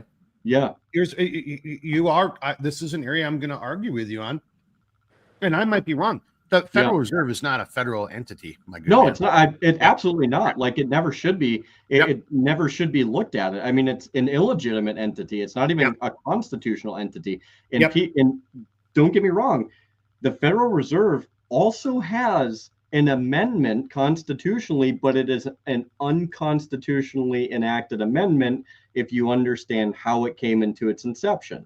So the whole thing overnight subverted our money. It subverted the money's worth. It took power away from the Treasury to conduct financial business. The Treasury was our only financial institution responsible for our money, our debts, all of that stuff up until 1913. Overnight, that changed, and it has destroyed us. So yes, 100%. Like, if there's something that can augment our ability to audit all of these things, all the branches, including the Federal Reserve, we absolutely have to do that, because this falls right within that truth in consequences, full stop. So, well, that's why you're having resistance from 100% both sides. Yeah, because there's so much dirt, and you have a mandated president in there like a bull in a china closet right now, and they're all like, "Oh shit," because they're looking for accountability. Zelensky comes out and says, I've only gotten 58 billion out of the 132 billion that we were supposed to get. And we already know there's impropriety in Ukraine. We know it's completely a very corrupt, lots of payoffs. They start looking at, let's audit that. Well, let's back up one. The Department of Defense ain't passed an audit where you've been losing money, and the ball just starts rolling down the hill. That's why you've got a president that's so already affluent and wealthy. And you don't care. I don't even need your paycheck. I'll be your president for free, and they're like, oh, this is, it's throwing a ripple in the matrix, because he's not bought and paid for. And either, this is not really a great story, but it kind of goes into what you're just saying. One of the only ways to really get fired in the agency is to screw up your finances. And I got under the lens of a finance officer once because I saved the government money, to your point, Clint. That was like, they were like, that's not what you were supposed to do. I'm like, yeah, but so I just didn't use my travel card and I just did it like I was a person and I got the room for like $40 cheaper. Like, yeah, that's not what you're supposed to do. I'm like, whoa, what? And they got mad at me. So I know that's a small micro level, but to Clint's point, no, and to Jeremy's point, and Quest Views, Blackbeard even just said it. Yeah, no audits, man. Boys and girls, like, again, truth and accountability. Yeah, we're in a historic era right now. We are all probably working too much, too hard, focused too much on just paying our bills and putting eggs in our refrigerator to pay attention to this. But we're in a moment of history. We really are right now. So Clint, that's why I kind of like some of the positive things you say to me. He's not saying things about me positive, but he's just reminding me of where we are and what's really going on. And when you take a step back and you divorce yourself from the passion and from the emotion, and you just look at it's like, holy shit, this actually might work. Could this be real? Will we get truth and accountability? Probably not as much as I want, but we got to start someplace. And that's not, and see, that just kind of sounded like a weak excuse. Like, no, let's hold the Trump administration accountable too. Dude, you've started this. You pulled on the thread. Keep pulling on that. Keep pulling on that fucking thing. Yeah. It was like we said, we get this fiscally, our house fiscally in order. I'm a veteran-owned small business. Mark, we talked about this. We have these benefits, and there are money out there for small businesses to develop and grow and create, revenue and things like that. But you can't create no revenue when we're giving $50 million for condoms in, wherever. Equatorial Guinea. Let's let them worry about that. And then it's they even take it to the next astonishing level that they're using the condoms to make bombs. You can't make that stuff up. What? Or as Zelensky just said, hey, we didn't get that much money. It's like Zelensky to hang on. How much do you're saying you gave us how much money? Yeah. My checkbook says only half of that. Where did that other money go? And I think one of, and I know I harp on this a lot, especially on here, and Mark probably hears it a ton because I harp on it, but like when you look at, when you look at USAID, when you look at the NED, and you look at where all this money goes, in that list, Clint, that you were just naming off, look at how much of it was going to ferment, and I'll say the word, color revolutions, more Maidan coups. Like Redbeard, before you go too far down that road, I think, because I'm not disagreeing with you, but I think there's only two sides to this coin that is USAID. Half of the money went to black black budget, dark, whatever, however you want to call that bullshit, right? Clandestine operations, totally illegal. The other half of it went for money laundering. Because 100%. It went to a program where there's no way to account for how the money was spent in the program. And that's the thing is, like, there is only really two sides to it, right? Because and like somebody had mentioned, they're like, Yeah, if you look back at, I was listening to Dave Smith's podcast, and he was like, if you look at the USAID funding to Ukraine, I think he said it was between 1994 and up until 2014, the amount of money that USAID pumped into Ukraine to get them right where we wanted to overthrow a democratically elected person, which the EU certified, right? I mean, come on, dude. It's in Romania, it's in Serbia, it's in Slovakia, it's in Georgia. All these places right now, you're starting to see these micro revolutions. And if you don't think that money isn't trickling in there because we want a particular outcome, I mean, that's only. Oh, no, hang on. I just sorry to interrupt you. We don't want it. Certain people who are able to take our tax dollars, subvert and subjugate the Constitution and the rule of law for their personal interests and their personal money and their business interests. So don't say we, dude. No, it ain't we the people. That's we the people who are fucking the rest of the people over. And that's, I mean, that's one of those things to where like, and that's even just a small segment to where it all goes. And I mean, that's not even hitting on the absolute fraudulent charities and the absolute fraudulent organizations like Save Our Children that Joe Biden's involved into and human trafficking down in South America. And Clint, you're shaking your head right now. I mean, you're right, because this is the low-hanging fruit. Yeah. This is the stuff that in 17 days, you got Democrats over there going, is Elon back there with his staff looking at stuff? Can we get in there? Can we get in there? No, sorry, you can't come in there in the middle of looking at the money. And they're all going to change their diapers. I just have to say the mannerisms is what sold that whole thing. Redbeard, best moment of the night. If I had the time and the software, I would go back and just get that clip right there. Fucking Clint just crushed it right there. Oh, dude. I'm telling you, You're like a groundhog. When I was coming out of the hole, like, huh? They were like, literally, those security guards are there, and they're like doing the soccer goalie thing, like, can't come in, and they're like, oh my God. It's beautiful. It's beautiful watching this. Yeah. I love to see it. 17 days. Yeah. My God, it's been the news cycle, like I said, when we started off, it's been incredible. Yeah. And all they can do is he said he was going to do this, and we elected him to do this. Yeah. So sit down and shut up. Hey, and just real quickly, as we kind of start transitioning in a little bit, but Clint, and I just sorry to interrupt, but I think it was Redbeard who said something earlier. I made a note. It didn't come back up. Clint, you just said it. I've got to give DB. DB's been on the podcast before. DB is on the record talking about exactly what you just said, Clint, months ago. Like, hey, man, like the more, we're, and I don't know, I can't speak for him. I don't know if he considers himself a libertarian.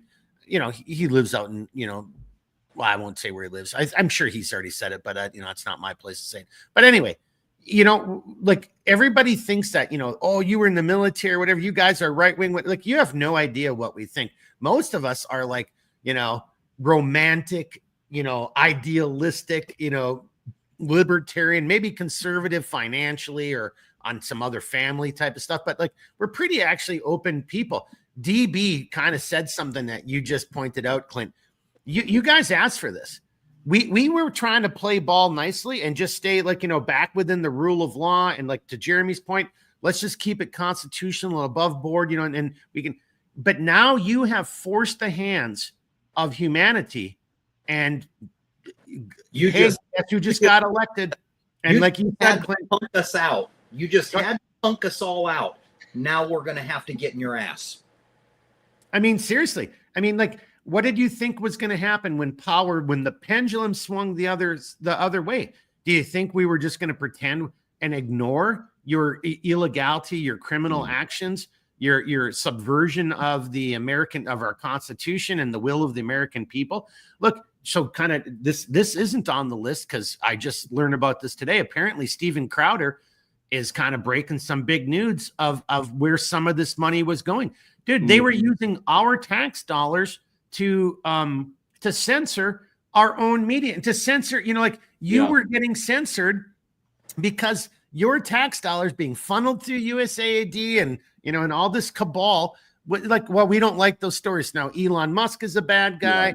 Everybody used to love RFK until he started, like Trump said, hey, instead of talking about our differences, what can we do together? Well, let's make America healthy again. Now, suddenly RFK and Elon Musk are like Nazis. I mean, and that's being exposed right now. So, and I think it's even worse than what we can probably, I hate to say it, and I can imagine some pretty horrible things because I've unfortunately seen some horrible things, and I do go a little dark, sometimes, whatever. But I think it's going to be worse than we can probably even assume. You guys want to jump in on that?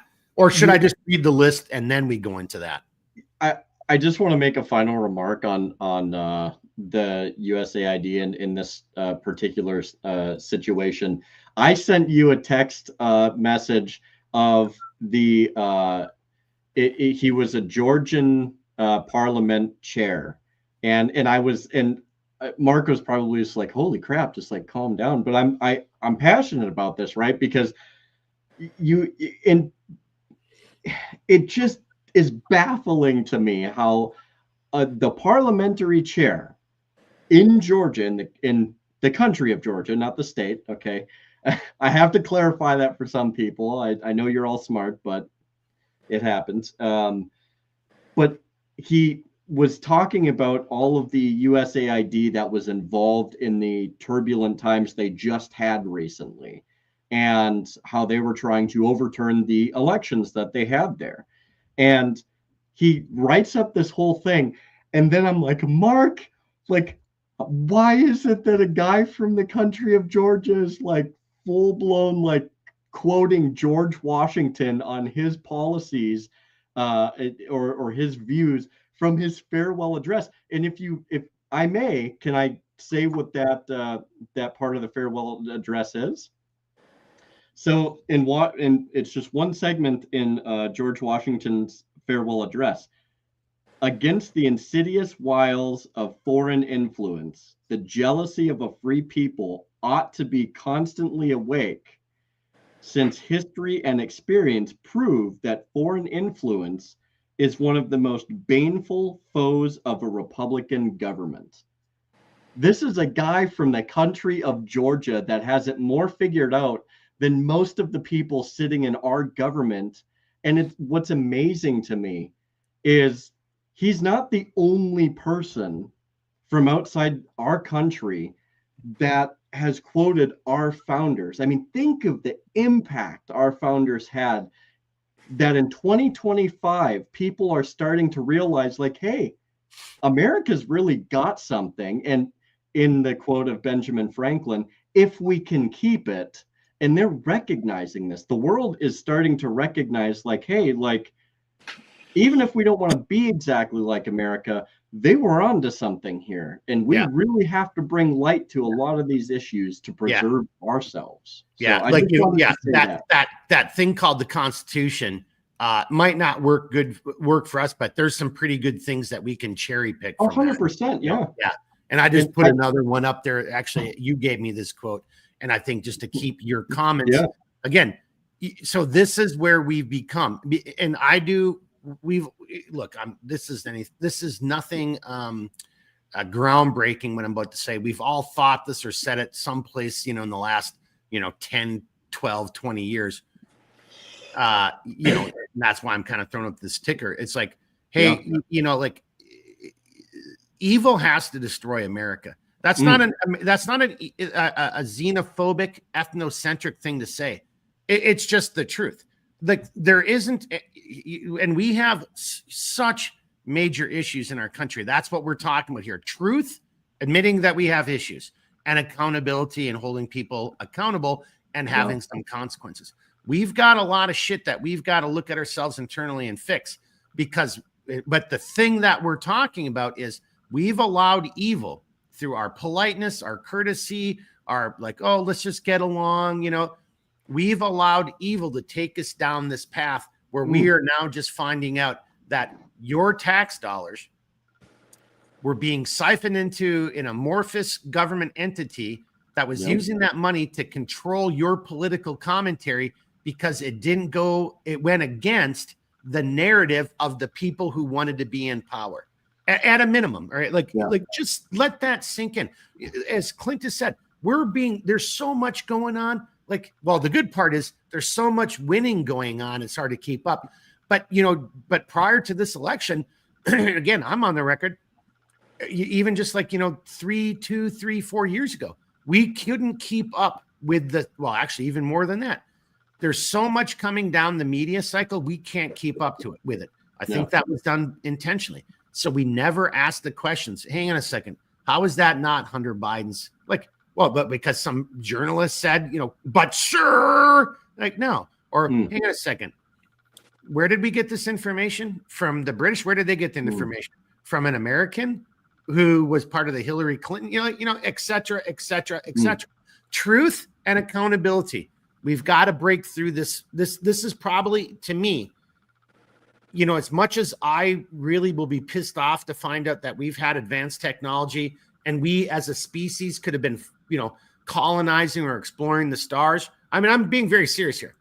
If we find out these drones or UFOs, whatever it is, or maybe there really are UFOs, aliens, and we've taken some of that technology and this technology exists and we didn't share it with humanity or ourselves.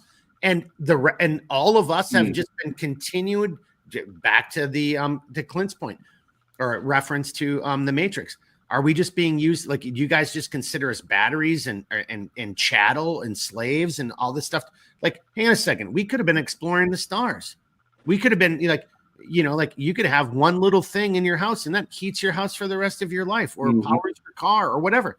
But we're not doing that because there's a bunch of people who want to just be, oafishly wealthy.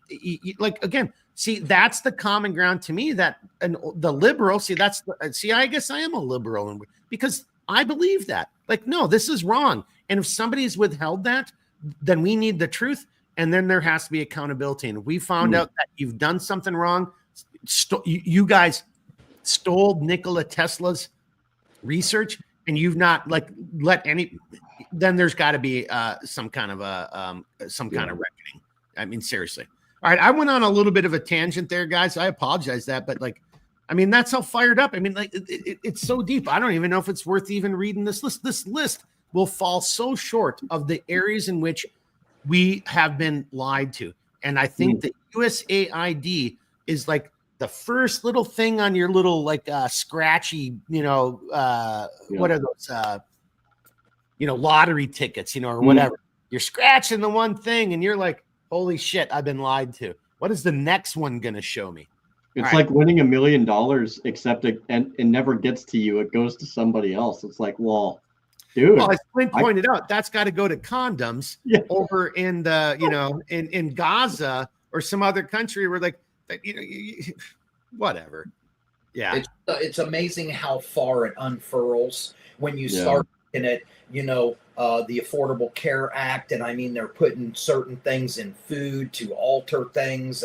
And you just, again, you sit there and everybody keeps talking about these conspiracies, but when they keep coming true, it's kind of like, I'm running out of patience here because all this stuff, I mean, we know it's happening. We all know it's happening. I mean, I'll tell you, my mother told me about cloud seeding a while ago, and I was like, what? Yeah. And I mean, it's like, now they're admitting it. Okay, they're freaking actually doing this stuff. They're seeding clouds and changing the weather. And I mean, we've been doing that since 1950. It's like, my God. I mean, and it keeps coming in. Like you said, the lottery ticket. I mean, we haven't even. We're getting the low hanging fruit right now. I mean, wait until we really find out what's been done with USAID. Where the money went, and when they really start following the money. All I mean, just today, the breaking news, I mean, they were already breaking it down. This much went to freaking Politico, and this went to this guy over at MSNBC, and this money went over here, and they're already they're already looking. They're already finding where it ends. Yeah. You know? Well, like, again, it's please, President Trump, anyone who's watching this video, or in the administration, like, just trying to put out positive vibes, positive energy. Questview will kind of know what I'm talking about. I think that's Form 12, but inside joke, but or whatever it's called. But like putting out that positive energy to try to create, a positive outcome. Clint, we need to continue this. Like, this needs to go. Pull that thread. I don't care if it pulls the whole sweater apart. Let's pull the whole sweater apart, see what's underneath it, and then figure out how to make a better sweater or take care. Like, how can I treat you medically if I don't know what wounds you have? And every time I try to expose a wound, I have a Democrat, a liberal, or a rhino saying you can't do that. Like, Jeremy, we're not going to get to this. Jeremy and I really want to talk about FISA. That's something near and dear to my heart. That's another thing we need to have the truth on. It needs to go the fuck away. It was used to spy on political enemies, innocent Americans. I mean, like, and we cannot have a government that functions this way. Yet, we've allowed it. Again, I think it started in the early 19th century. It definitely was solidified to some extent during, World War II. I think that's what Eisenhower was partially trying to warn us about, because he was because then it was really starting to metastasize and solidify. And then that's probably what got Kennedy killed, to tell the truth. So I don't know. I'm just kind of talking there right now, guys. Hey, we're at an hour 50. Let's kind of start wrapping it up. Yep. I want to just there were a couple comments, and I'm going to read these comments. I'm going to show a clip, but I'm not going to play it in case people don't know what we're just talking about when we're talking about Senator Kennedy. I think here we go right now. So something I did say made John cry. I think that's where we left off. John, Washington attracts the worst and corrupts the best. That's why government needs to be limited. And Jeremy, I don't think I could ever conceive of a day where you would disagree with that statement. No, not at all. Some politicians might, though. Yeah, well, that's what we're seeing. Oh, you can't take away USAID. How am I going to make an extra $1 million this year? I can't make it on this $200,000 salary. What are you talking about? That's right, Dan Crenshaw, you piece of shit. Gene, Clint, I mean, more like the guys over there stating they will hide people or disobey Trump's as the left not to want to accept the vote. Yeah, I can't remember where we were in that conversation, but I think that's to your point. It's like the vote is over. Well, Trump won. I think with that statement, I think what they're saying, and again, that's where I'm saying Trump's doing three-dimensional chess. I mean, with putting and I love watching somebody that gets up there in one of those the oversight boards, and they're sitting there doing their confirmation, and they're trying to match wits with these lefties, mainly the lefties, that are like, oh my God, this person's they're very composed. They're well prepared. They're smart. I don't know what to do. I'm just going to get mad, and that's what they're doing up there is they're acting a fool, and it's showing, it is exposing more of this. And yes, I love seeing that they're getting ready to get rid of the Department of Education, USAID. Let's just keep the weed whacker going, because if 40,000 government employees, like, I'm just even kind of appalled the fact that we have to buy off. In order to solve the problem, we have to give the slackers, the people who were the problem, we have to give them money to go away. Like, it's amazing. But I guess maybe that's like, just rip the Band-Aid off and be done with it, but it's a process. And like I said, when you're sitting there looking at hundreds of buildings they're paying rent on, heating, lights, air, and these people are sitting at home on their PlayStation answering one email a day.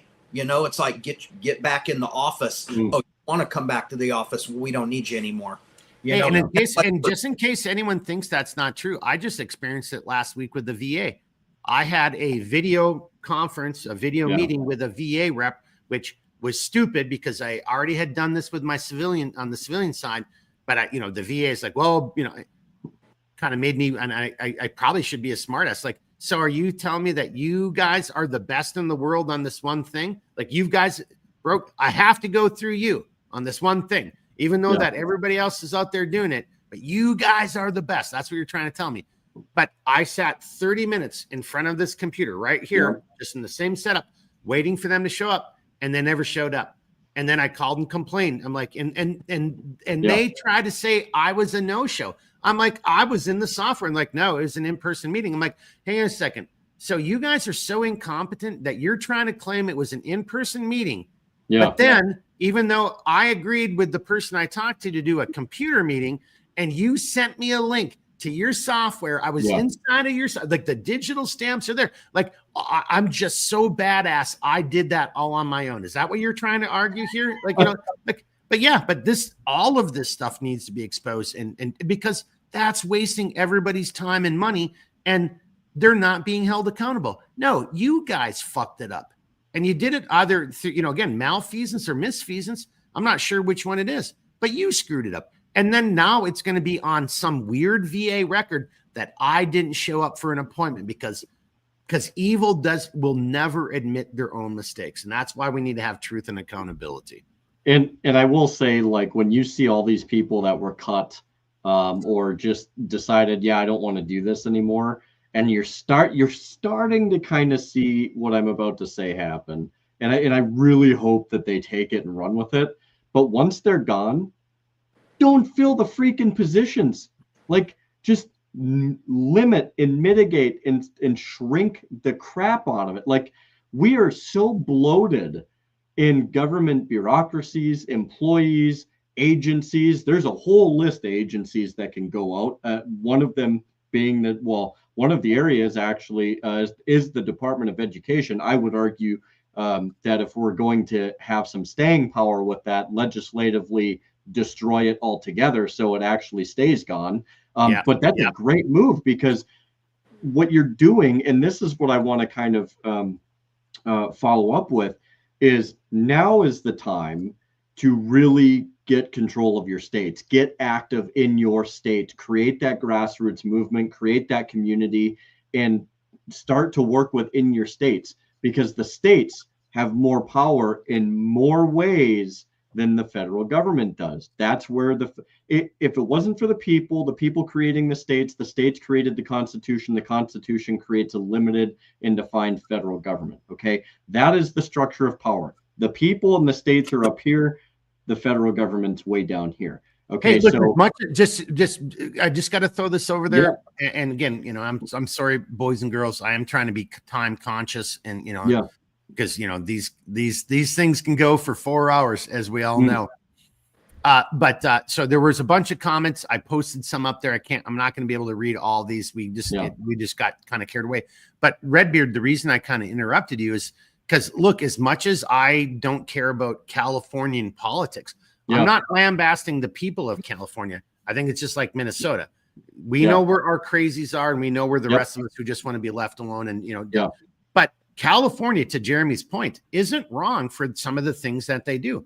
I mean, I think it's not truly representative because it's the big cities and look, I guarantee there's a crime network out there on the political side that would make New York blush. And New York, you guys don't blush about very much stuff if you're a New Yorker, right? Yeah. But I think some shenanigans out in California would even make New York be like, oh my God, that was a little too over the top. But 100%. They're not wrong. And they are a state, to your point. That's all I want to say. It's like, no, we are a state, and here's how we're going to approach this. And we're willing to go until we rub where we cross that line or rub, the rubber meets the road on, okay, legally we can't, you're right. Okay, we got to do this. Well, I guess actually that forces them to make a decision. Go along with what the federal government, because again, you're part of a union that is, and you are subjecting yourselves to these federal laws, or make a case for succession, or whatever you're going to do. I mean, like literally. I mean, like, I don't hold California. I don't hold it against them for some of their crazy ideas. I mean, again, I'm not condemning the people of California. I think they have politicians, if there was a definition of crazy, California, is right in there someplace on the political side. But go ahead, Jeremy. No, I was just gonna kind of wrap it up on this. Like, what I will say is, when you look at the power structure of the states and the federal, where the states have the ability to project their power, for instance, and I'll go to immigration because it's very easy to create a picture for everybody. When the federal government does not defend the border, when they do not properly man and maintain the border, it is incumbent upon the states to fulfill that role, which is a legitimate use of their National Guard. They have to secure their own border. That is without question. Now, if a state, and so that's where they can use their power over the federal government when the federal government fails to do their job. That's one of many examples.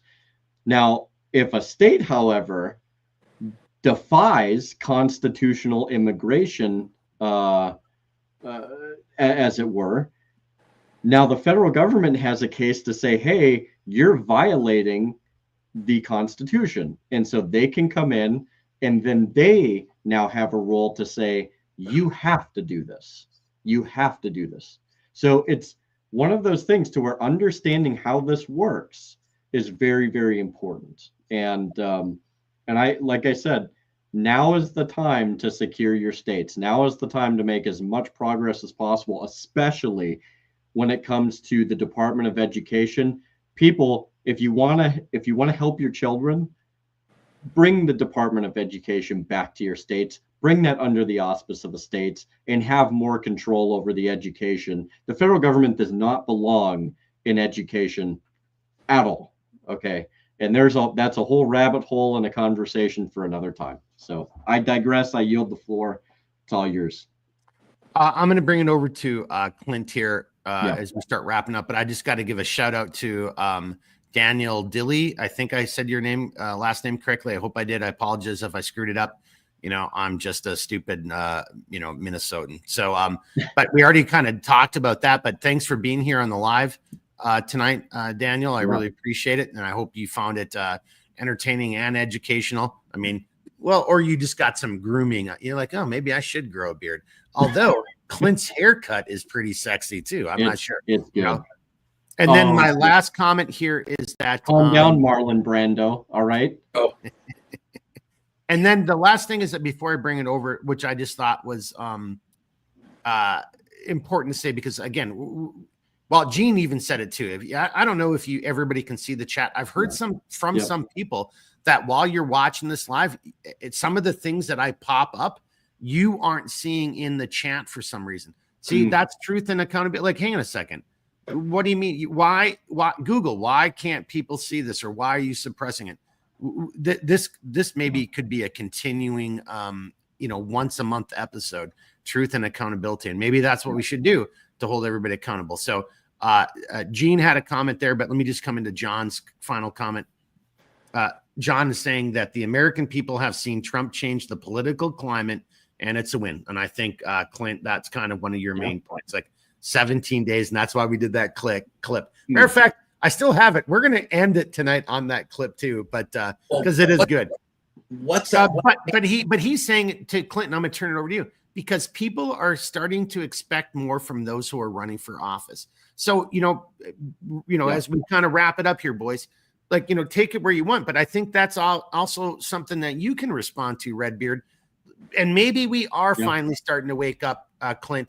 Take the red pill, and we are holding people accountable. But I personally think we've got to do it. Like, no, we wouldn't allow this kind of shenanigans in our life, our business, our families. Why in the hell are we allowing this from our politically elected, political class, Clint? Yeah.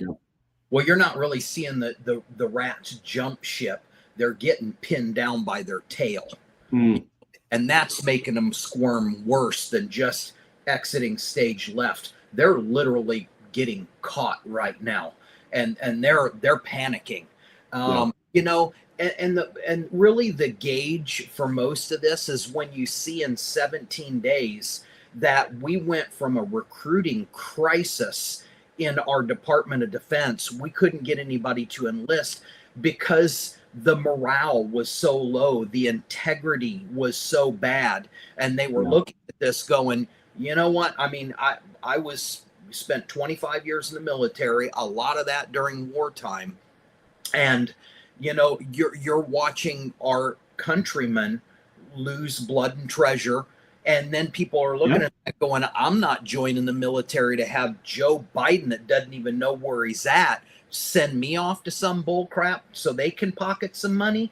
The morale, they know what's going on, and that's why you had everybody pulling back from the military as service. I mean, same thing with law enforcement. They're having a hell of a time, you know, because they won't back up the law enforcement officers. You go out there and try to have a career, you know, if somebody lies, you lose your career, you lose your pension. So why go into that knowing you're not going to be backed up? And it's not if, it's just when you're going to be in a bad position and get hung out to dry.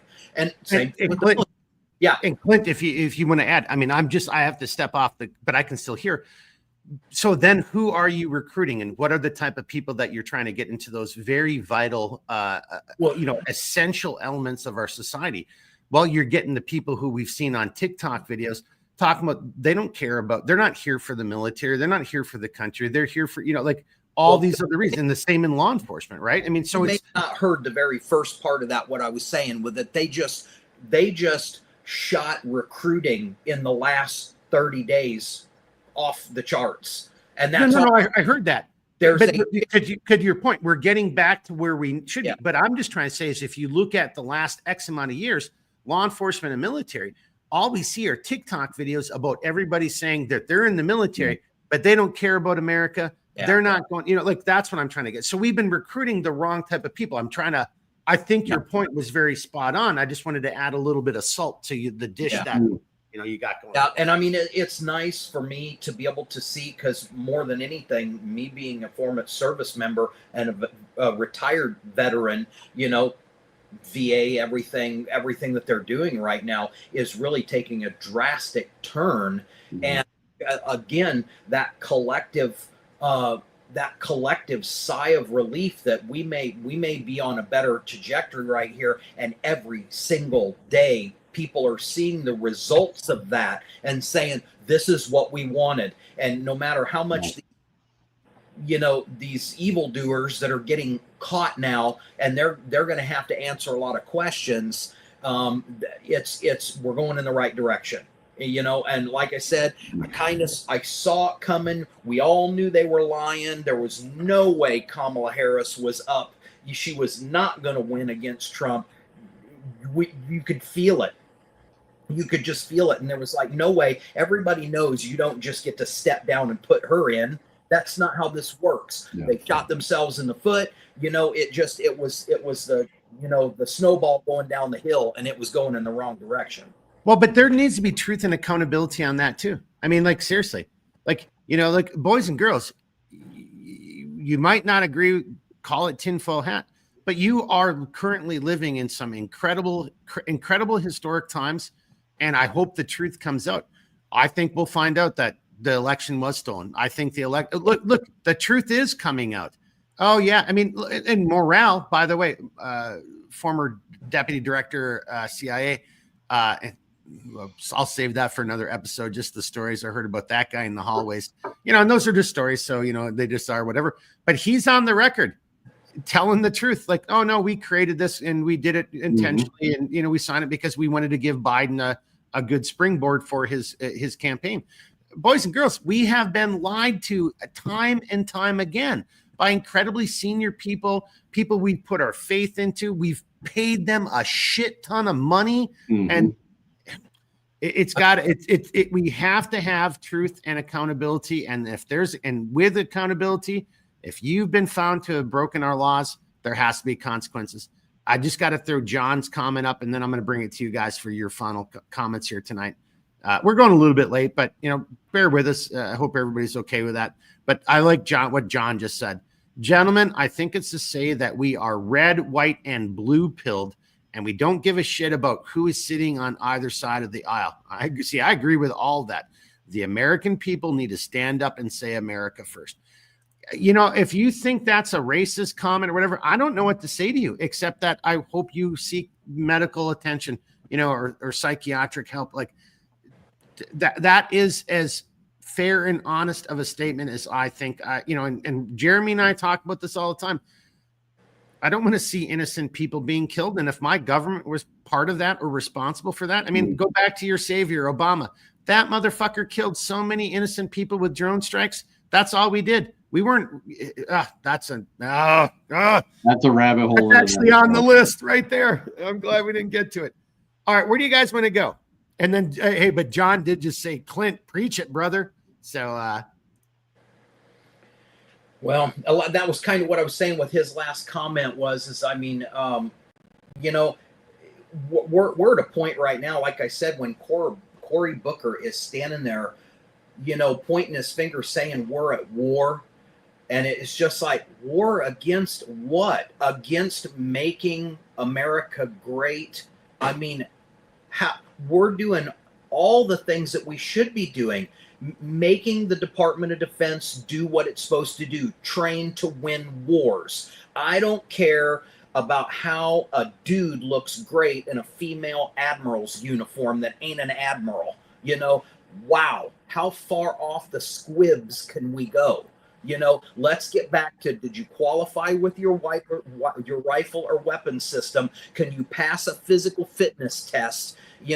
And are you progressing along to take the next job, that you can step into that command position and have an integrity and honor to lead your people. And that goes for every one of these departments, whether it's the Department of Energy or the Secretary of State. I love seeing Rubio go down to Central America, South America, and he speaks Spanish and he's down there fixing stuff daily. It's glorious. I'm really, this last 17 days has just been amazing.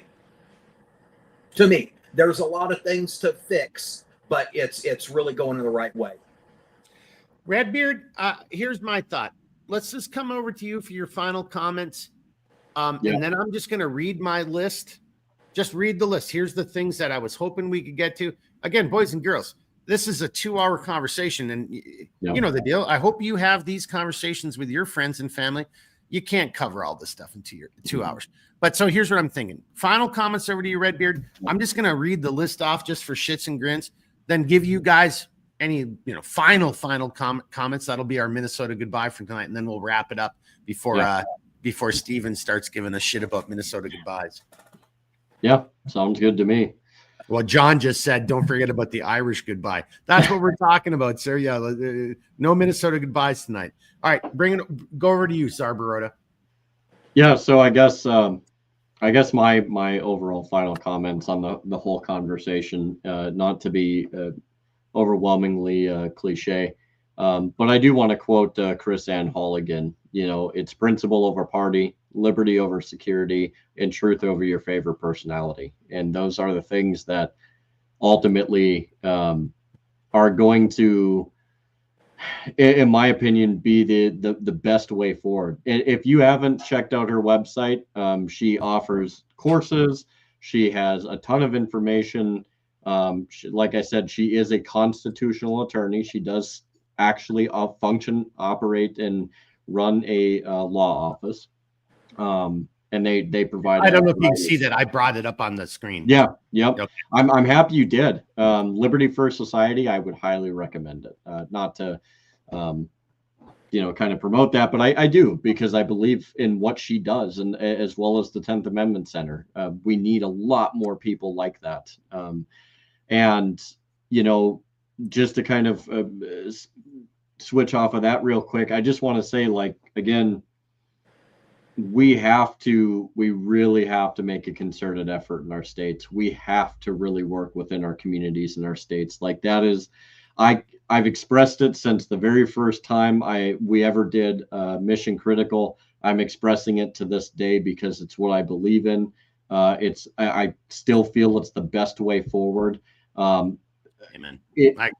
I say that because so many people, they either fire and forget, or they put way too much stock in the presidential elections, and then they just totally forget about their states when the states hold the majority of that power. And I just want to put it out there that a lot of people call them federal elections, but they're still state elections. They're still elections held within the states.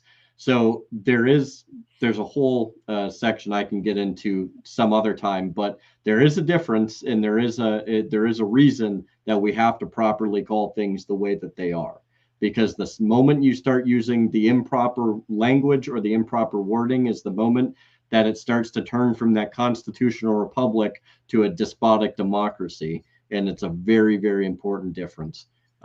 If people don't know what he was just picking up, Jeremy and I are both incredibly just like nauseated with, if I hear one more politician call us reference the United States of America as a democracy, I think I'll probably puke and shit at the same time. I mean, it's just like I mean, guys, words just are stop. important. But it's to your point. They're doing that intentionally, Jeremy. Yeah. They want to change the language, and that's the truth and consequences, the truth and accountability. Yeah. They want to change the language. They want people to think we're a democracy. 100%. Then somebody's going to Google democracy and say, "Oh yeah, that's who we are." No, that's not who we are. Well, and I guess, like, just to bow tie this, and I'll yield the floor. Again, don't expect to be approving. And I've mentioned this to Mark the other day. There's way too many people that approve the convenience of acting unconstitutionally to receive an outcome, and then they still expect to maintain a constitutional republic. You can't do it. You cannot do it. It is impossible for these things to coexist, and there's a reason for that. We have constitutional procedure. We have the constitutional doctrine. We must use it. It is slow. It is painful. It is arduous, but there is a reason for that. And that's something I will die on that hill to the very last day that I breathe. Because once you start saying, but it would be really convenient if we could just spy on everybody because it's going to save a child's life. Yeah. And the moment you go on to that stuff, you never get that back. Yeah. Do not trade your liberty for convenience. So, hey, John just asked you if you can give that comment or that quote in the comments. He wants to write that down. So in other words, once the video is done, if you make a comment so he can see it, he would appreciate that. Yeah, for sure. All right, let's bring it over to Clint. We're going to go a little bit long here. I mean, but we're getting better. It's not going to be 4 hours. Well, knock on wood. That's what she said. Maybe it won't be 4 hours. But Clint, let's bring it over to you. What do you got for us, sir? No, caveat on what Redbeard was just saying. I 100% agree. We take the wind out of the sails if we minimize the federal government. Let that stuff go back to the states. Let these decisions be made at the states. And it's funny, like, calling it a democracy and the verbiage, everything, I'm a natural born skeptic. So I look at everything like that and go, I see what you're doing. I mean, it's just like when they sit there, and I don't want to go down the abortion thing too far, but it's when they sit there and try to say that your rights are being taken away. No, your rights are not being taken away. They were given back to the states. So where you live can be decided. If you want to live in California and, whatever you want to do out there, but in the state that I live in, I know my representative, the representative, knows our state representative. I'm going to fix that here. And this is where I live. So if you guys want to do that over there, we're going to do this here, and have that separation. So you can decide where you want to live, what kind of people you want to be around, which is a lot better. And like I said, I think it's better when you break these big dollars down into the state, and you can focus these resources on medical care or education or whatever locally. Yeah. Well, I'm considering it's not being sucked away by the federal government to go give porn magazines in El Salvador. I mean, right. Yeah, or create an Islamic version of Sesame Street to be aired in Iraq. Yeah. Well, and I just at the tune of millions of dollars. And I just want to add, I spent a lot of time in Iraq. It's not like I was hanging out with the kids all the time, but I spent a lot of time in Iraq. No one gives a shit about Sesame Street. I just want to add real quick to what you were saying, Clint. You bring up something that's very important. People do need to remember that all the states do have the sovereignty as their own countries. We are merely brought together by a union. Yep. Right. Yep. And so that's one thing. Like, that's why the 10th Amendment is so abhorred at the federal level. They absolutely detest and hate. It's like watching an exorcism, and all of the evil comes out of somebody. They absolutely despise the 10th Amendment, and for a number of reasons. So, like, yes, like the states, we have to treat them like countries, because they are. By all intents and purposes, they are. That's how we were founded. Well, when anything gets sucked into the federal area, then it becomes a big slush fund, and they keep sucking out of the states to pay for their bullshit. Let's take this money away from him, keep it in our state. So we've got better highways, we've got better schools, we might actually prosper, and that terrifies them. And again, I'm not a Trump sycophant. There's only one person I worship. That's my God and my Savior, Jesus Christ, and our Lord, right? That's it. But Trump has, even to your point, Clint, Trump, you got to give the guy props. He came out in that meeting when he was with Bass, the mayor of Los Angeles.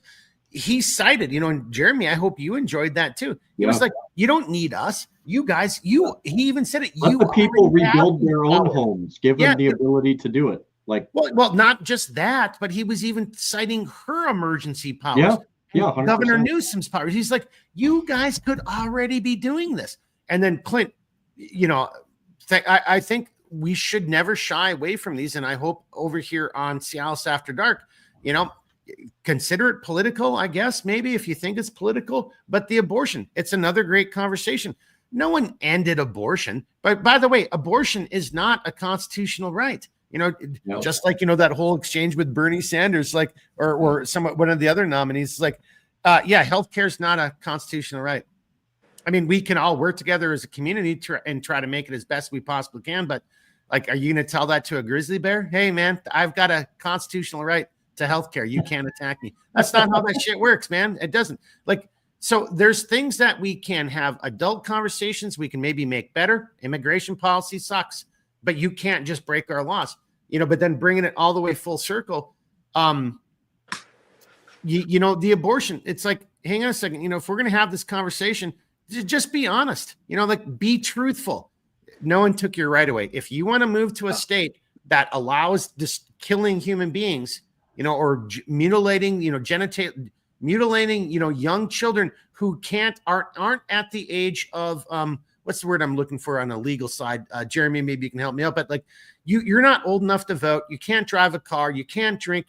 You're a minor. But we're going to say that these people know. I mean, we just should have an adult conversation about that. That's all. Let's be truthful about that stuff. Yeah. Yeah.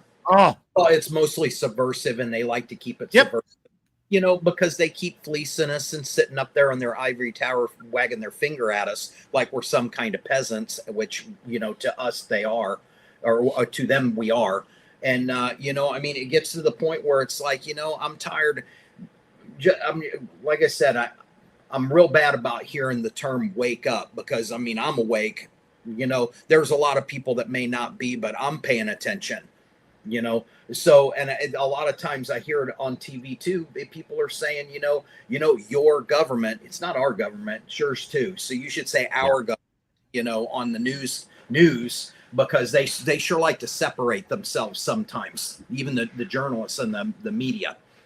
But either way, I guess if my last thought would be, before you give your last thought, let me just read the list, and then let's come back over for your last thought, because something in the list might compel you to say, okay, I got to take another 5 minutes. And if that's the case, we'll do it.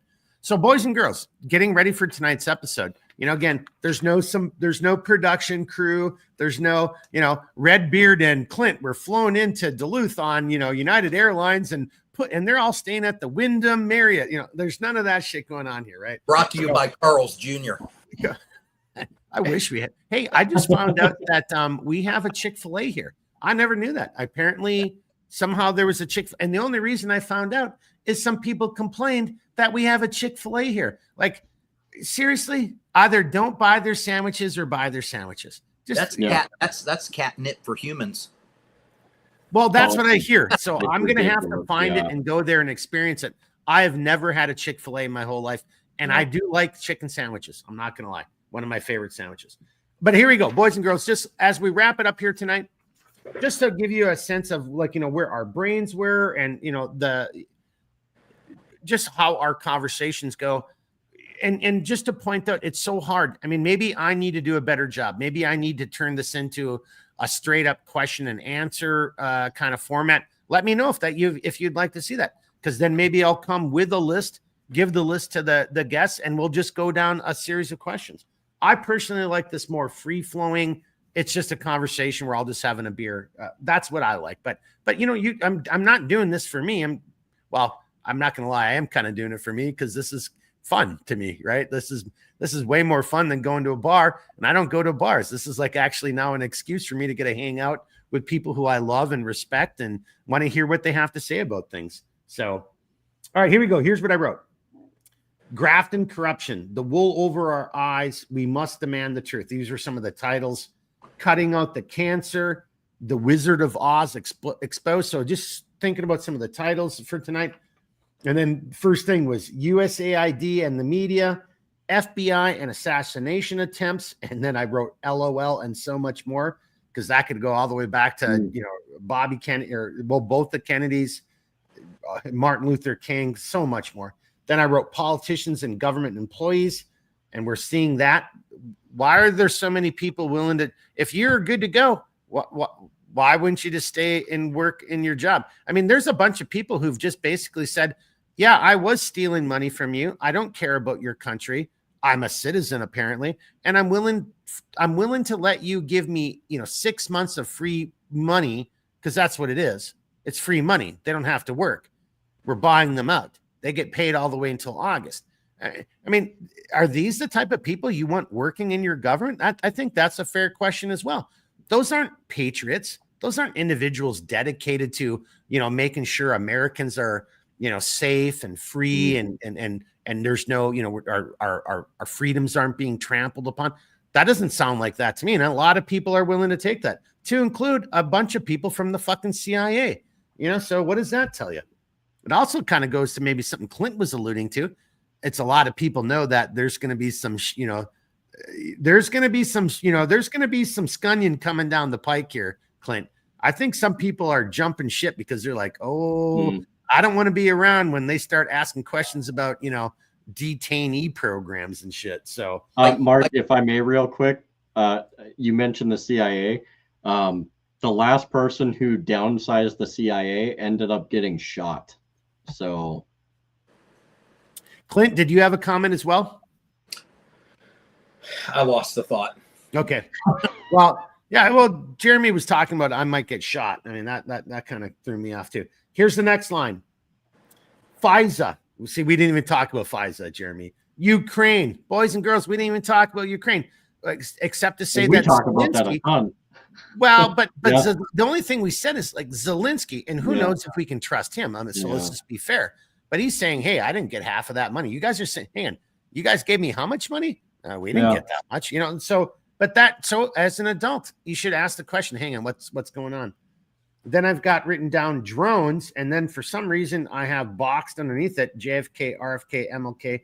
Oh, maybe I'm talking about the use of drones, the drone stuff that was going on in the East Coast, the use of drones in warfare, drones for suicide or an assassination attempt, but also Trump, the President Trump and his administration. I don't think they've told us. I think I see what my note was. I don't think they've told us the truth about the drones, and that's okay. there might be some operational issues, operational security, OPSEC, intelligence issues where he can't go into too much detail, but the story that's coming out right now is already contradictory and it's kind of full of shit. I would rather just came out and say, hey, it wasn't pretty. I can't tell you all the details, but we got it under control. And I'm here to tell you, I'm putting my hand on the Bible, and as your president, I'm telling you, I just can't tell you, but I got it. I got it. Trust me. I'd be okay with that, right? Because I understand how compartmentalization security goes, but something's not adding up there. And then that goes into the whole JFK, RFK, MLK. Then I had in bold letters, the media. It's kind of a common language to hear people say, you don't hate them enough. And I think we're really seeing it, especially with that stuff Crowder was breaking about Reuters and the New York Times and how this money was being funneled over them to do the propaganda. I think keep pulling on that string. I want to hear the whole unfettered truth, no matter how much it hurts me, period, personally. And then I wrote security details. See, we didn't even talk about that shit. PSD and clearances, personal security details is a PSD. I guess I said the same thing twice, and then people losing their clearances and then bitching about that shit. Then I wrote a big one, and this is a big one. All of these are really, every one of these would have been major media stories not too long ago. Here's another one. Infrastructure. Hawaii, right? So the fires out in Hawaii, East Palestine, Hurricane Helene, what's going on in Cali? Our infrastructure, how many bridges got hit by barges, and now those bridges can't be repaired for years. How many chicken farms or cattle farms have burned up? I mean, there's some serious shit going on here, and we should be asking those questions. We should demand the truth and hold people accountable. Because if that was, again, malfeasance or misfeasance, I can't see how it's anything else. Almost done, guys. Terrorism, Las Vegas, New Orleans, the original Vegas shooter, trans shooter and SSRIs, the pharmaceutical industry, the COVID Wuhan, lab leak, the laptop from hell, the 51, intelligence officials, school shooters. There was a Border Patrol agent who was just shot and killed last week. And then there's like some weird new cult out there that's like a trans vegan cult. Go do your own research. I'm not making that up. It's a real thing. This guy was killed doing a traffic stop. I mean, the story is just weird. It's really bizarre, but it's a real story. Go look it up. And then Jeremy, Patriot Act 2A.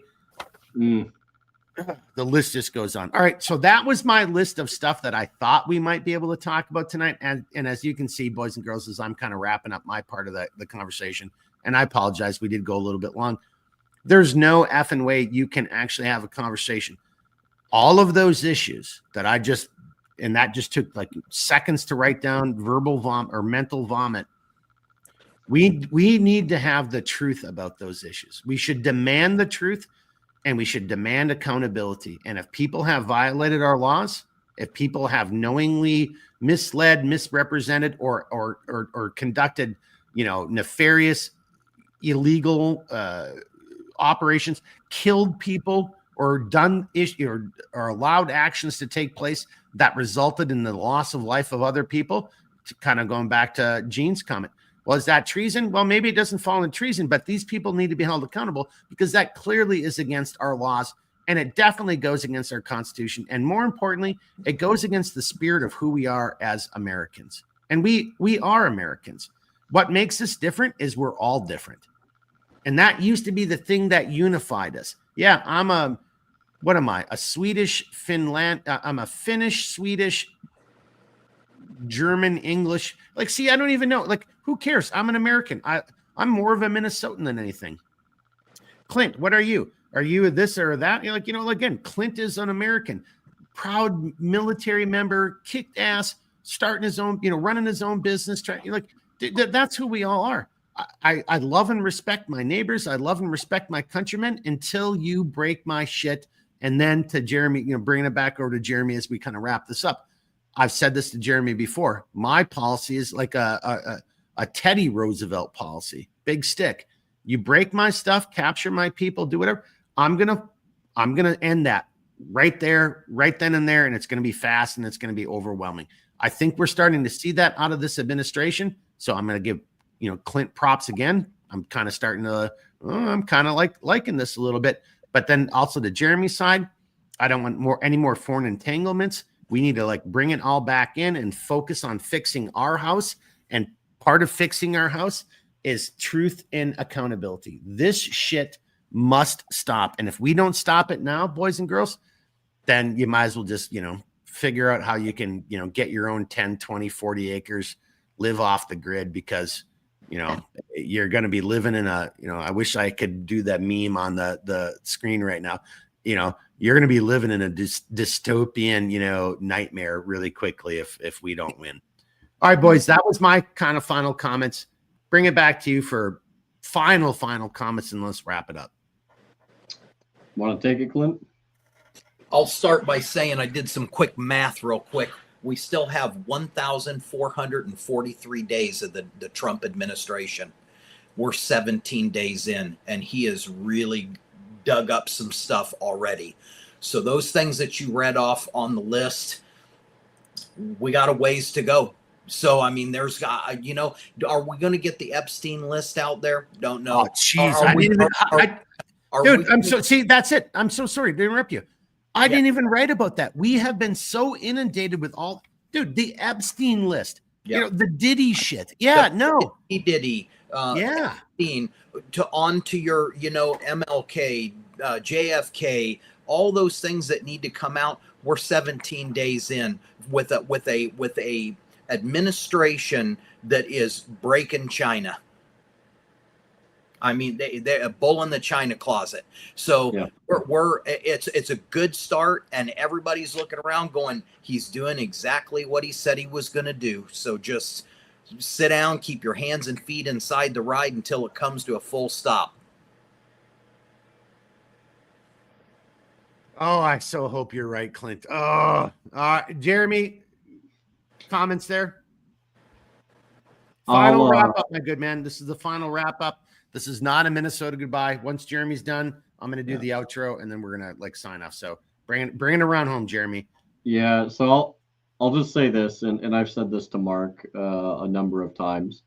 I really do I'm very hopeful yet trepidatious. I want the best, but I also know that, you've got to have trepidation. You've got to be, it's only normal. It's only natural.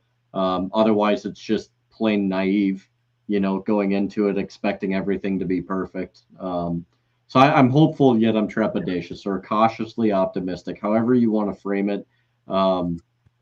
That being said, I say this a lot, but the impetus on preserving liberty and your rights it does befall us. And in saying that, we have to advocate, we have to fight for it every bit as much as the people we put in the offices that we have go forth to Washington to advocate for us, because we all have jobs. We can't all just go and do that ourselves. That's why we have representatives. So, but while they're out there doing that, we can do that here in our states. We can do that locally. We can do that where it counts, because in the end of the day, our states count. They do mean something. And so does it, so do our actions that occur in those states.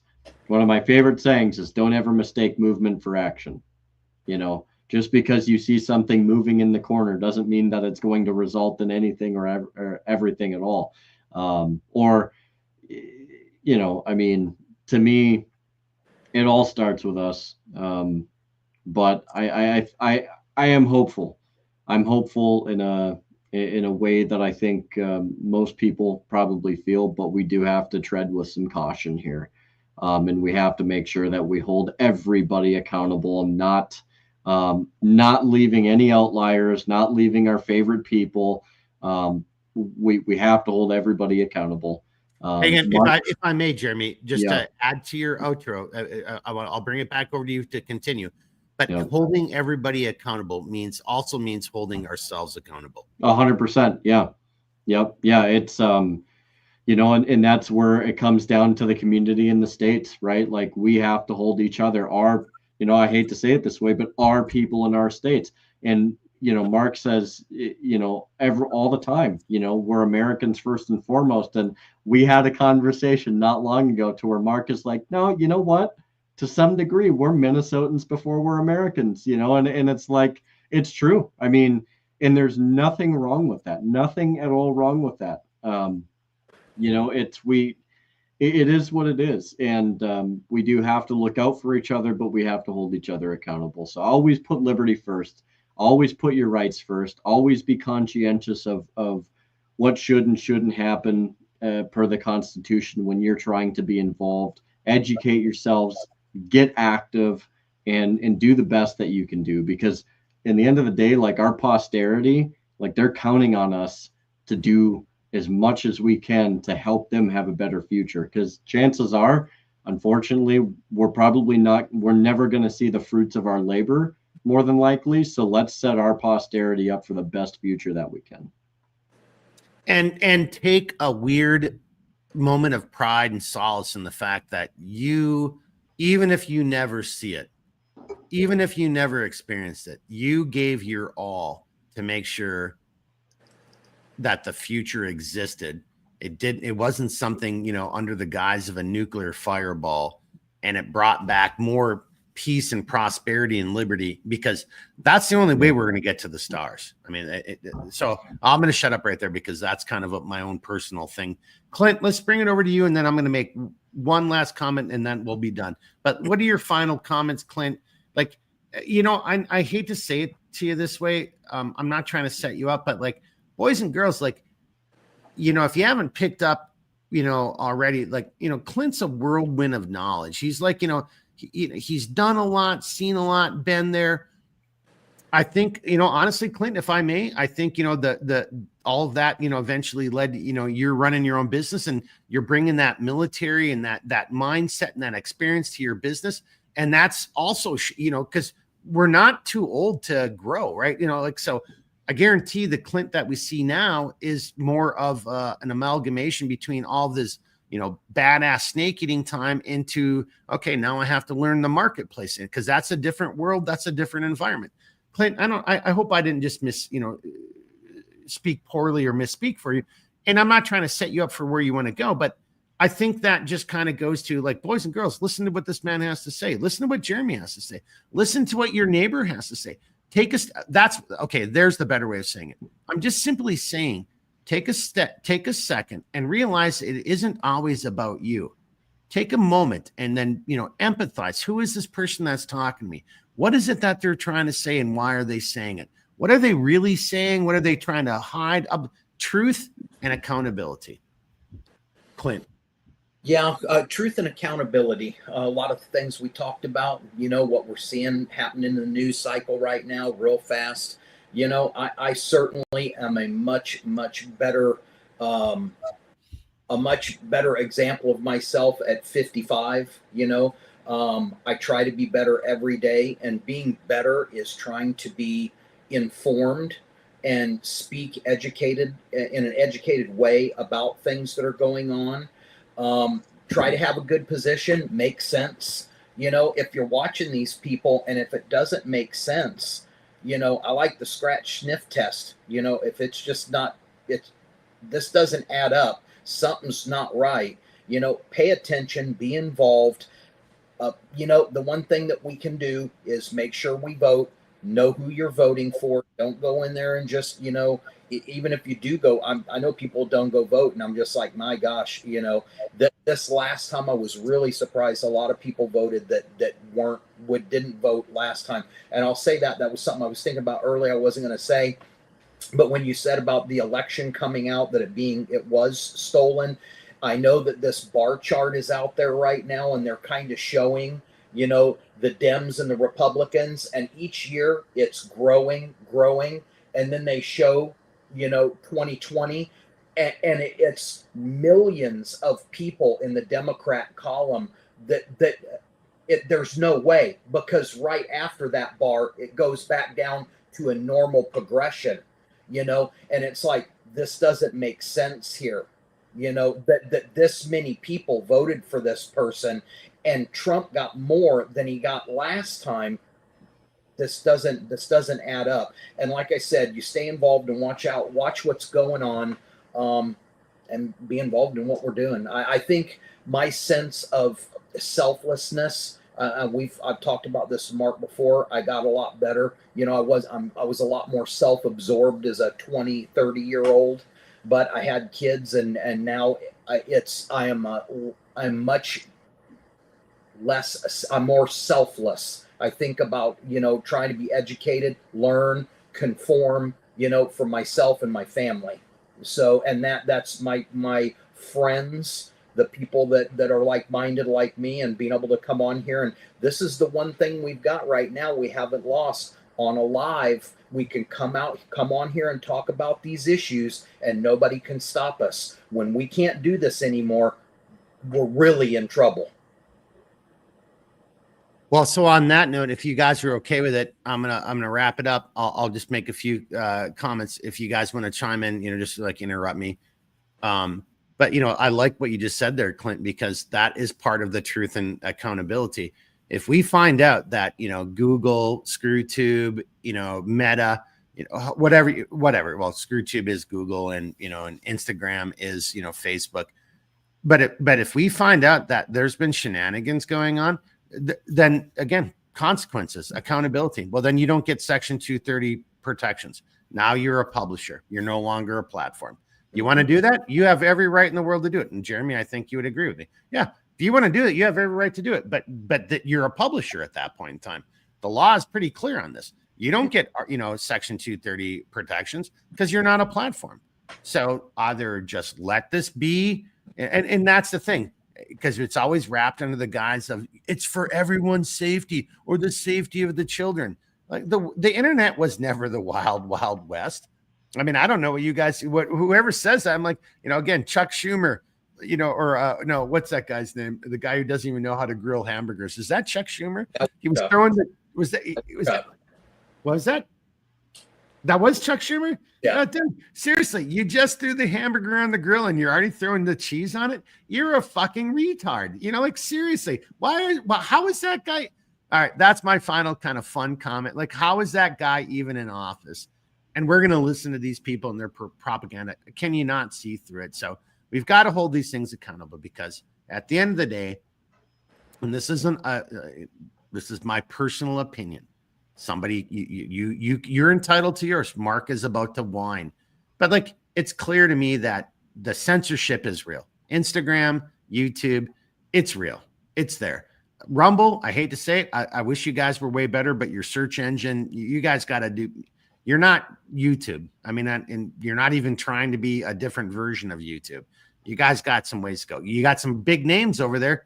There's no disagreeing with that, but it's not the same platform. It doesn't have the ease of access. It just doesn't.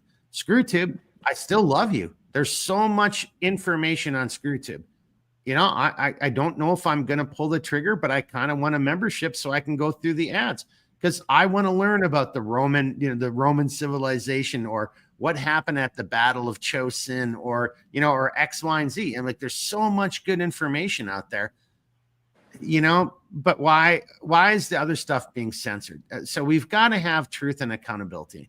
And I know I just went on my own little rant about, you know, social media, but that's because I run a business, and I'm serious.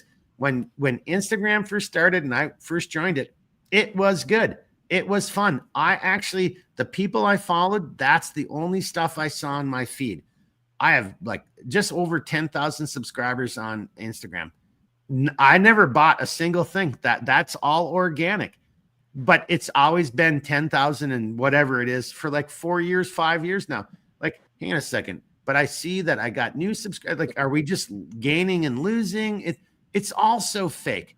Let's just have the truth. When I first joined X, and this is where I'm going to end it, give it back to you guys for final comments, and I'll do the outro. But when I first joined, you know, Twitter, X, I had a whole bunch of subscribers.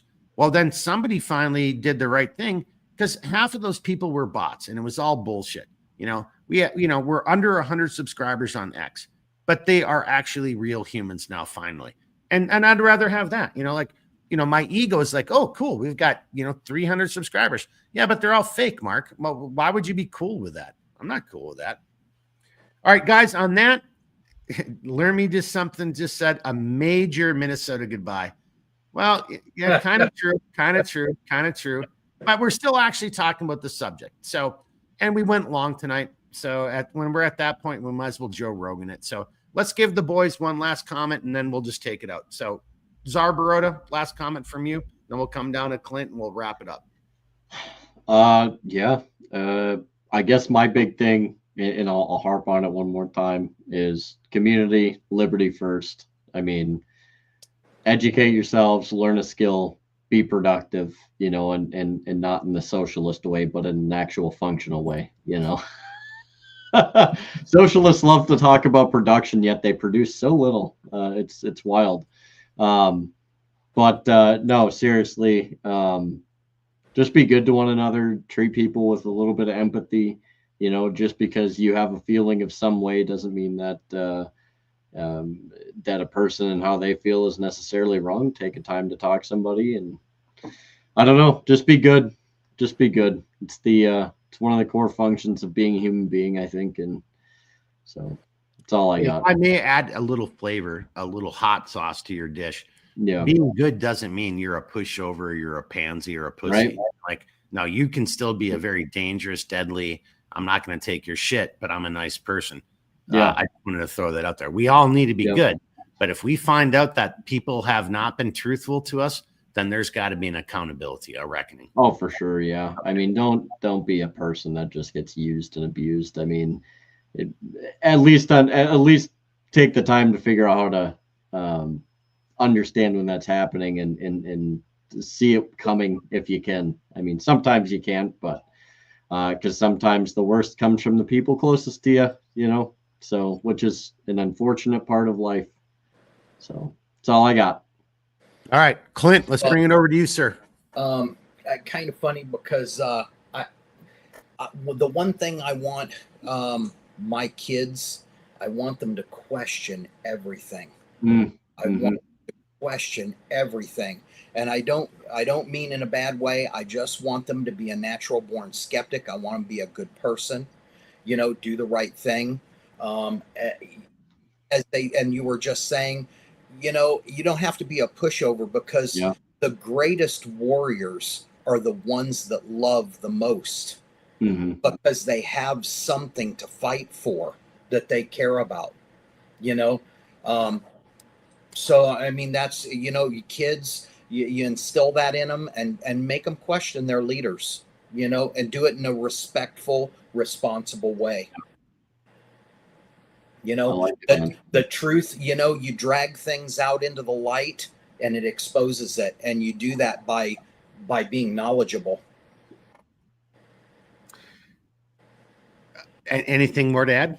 No. All right. I've got one comment, and then there's two comments that came in, and that's where I'm going to end it on. But I love what Clint just said. Question everything. Be a natural skeptic. That doesn't mean you're a dickhead. That doesn't mean well, why are you doing that? Why you're not just questioning things for the sake of questioning things. But when your mind gets to that point of hang on a second, that doesn't make any sense. Don't be afraid then to ask that question. It's not being insubordinate. Maybe it's like being, borderline insubordinate. Like, hey boss, hang on a second. You want me to do this, but how is that going to make sense? Because I'll have all the 81 millimeter, mortar rounds in my rucksack, and I'll be 300 meters away from where that firing position is for the mortars. Whatever. Lane, don't ask me those questions. Like, yeah, but boss, this is going to get us all killed because the mortar ammo will be way the hell away from where the mortar crew is in the middle of the firefight. Don't be afraid to ask those questions. Clint, is that a fair way of kind of saying it from a military? A lot about the delivery, and if you have a valid point, it's hard to argue. If you know your job and you know what you're talking about, it's easy to convince somebody. I know what's happening. I'm paying attention.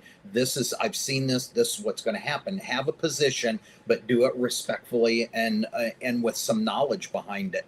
That's how you win somebody over, saying, you know what, you're right, I was wrong. And hopefully people around you are very much like you and can have, you know, they don't just choke on the crow, you know, they can actually say, you know what, you're actually right, let's do that. Yep. And a good leader would do that. I mean, seriously, a good leader would be like, okay, thank you. Well, a good leader actually, you know, delegates, back to the very beginning of the podcast, delegates authority and other aspects of the operational planning to subordinates, because you just can't do it all by yourself. And if you try to do it, well, you know, there's this thing called sleep, and you won't get a single bit of it. And I'm here to, any boy and girl who's been out there, who knows what I'm talking about, been in the field, man, even 4 hours of sleep is it's awesome to get that when you're running those type of ops. And I mean this very seriously. I know a lot of people in my personal life now that, you know, having left that whole world behind me, who are civilians, working civilian jobs. And I keep saying to them, I'm like, you guys are working combat ops. You're working combat op tempos. You're working 14 hours a day. Just think about it. You're working 14 hours a day. Well, how much time did you spend getting ready in the morning, you know, for work, then coming home from work, putting your shit away, having dinner? You're getting like 4 hours of sleep. You know, you got a family and kids. Dude, those are combat that's the same operational tempo, you know, like somebody else experiences, you know, downrange. So be proud of what you do. Don't be afraid. You're not alone. You are not alone. We're all in this thing to get together, and shit is fucked up, and we need to start calling it out. We need truth and accountability. Here's where I'm going to end it. I see Jeremy nodding his head. I think he might want to have one more thing to say, but I also just want to say this. So, you know, these live streams, God bless each and every one of you coming on the live stream. You don't have to make a comment, but obviously we love the comments. We saw a couple names tonight that we hadn't seen before. So that's really cool. I really do appreciate that. Thanks for coming on. But I do like Husky Bunch, and we don't know who you are. You're kind of a new person here too. But Husky Bunch is saying, I hope this isn't too soon. So this question, well, whatever, but there's a Chick-fil-A up here. Yes. And don't bring your cute winter boots there. I mean, like, don't do that. But yeah, no, there's a Chick-fil-A apparently up by the mall. I myself have not been there. I've just heard the rumor, and the rumor was based off of like that report from like a month ago. It's an absolute madhouse. The lines going through the drive-through still are like, there's people that are still there for like over 20 minutes sitting in their vehicles for a chicken sandwich. Just go to Culver's. I'm not saying that Chick-fil-A isn't good. I've never been there. I've been to Culver's, so I've never been to a Chick-fil-A. But what I can say is, like, especially to our Minnesota friends that may live in and around our area, just give it some time. Just give it some time. Just avoid the autism altogether. Give it some time. It'll cool down. And you can get your chicken sandwich just totally unmolested and not having to fight off like 20 other people. All right. That's all I'm saying. So, well, hey, so there you go, Husky Bunch. Yeah, apparently it is true. There is one up by the mall. Apparently there's huge lines. Unless you are from one of the local hospitals, because I guess you guys don't want to do business with them or whatever, but something tells me Chick-fil-A is going to probably do just okay. Well, you know, at the end of the day, only if they make a good chicken sandwich. I personally, like I just said earlier, I like chicken sandwiches. You know, I've got my ranking even from the fast food side of who's got good, you know, but so Jeremy, maybe at 3 a.m. Well, actually it's Chick-fil-A. They won't be open at 3 a.m. I don't think they're open on Sundays. And they're not open on Sundays. Yeah, they're not at all. So God bless. We have to find some some time where we're not spending 20. By the way, my final comment, just on again, a very long Minnesota goodbye. Don't ever do the drive-through anyway. If there's 5 cars in the drive-through, park your car, go inside. You'll get your sandwich, be back out in your car, and driving out of the parking lot, and there will still be like 3 of the 5 cars will still be in front of you. Just go inside, man. Just do it.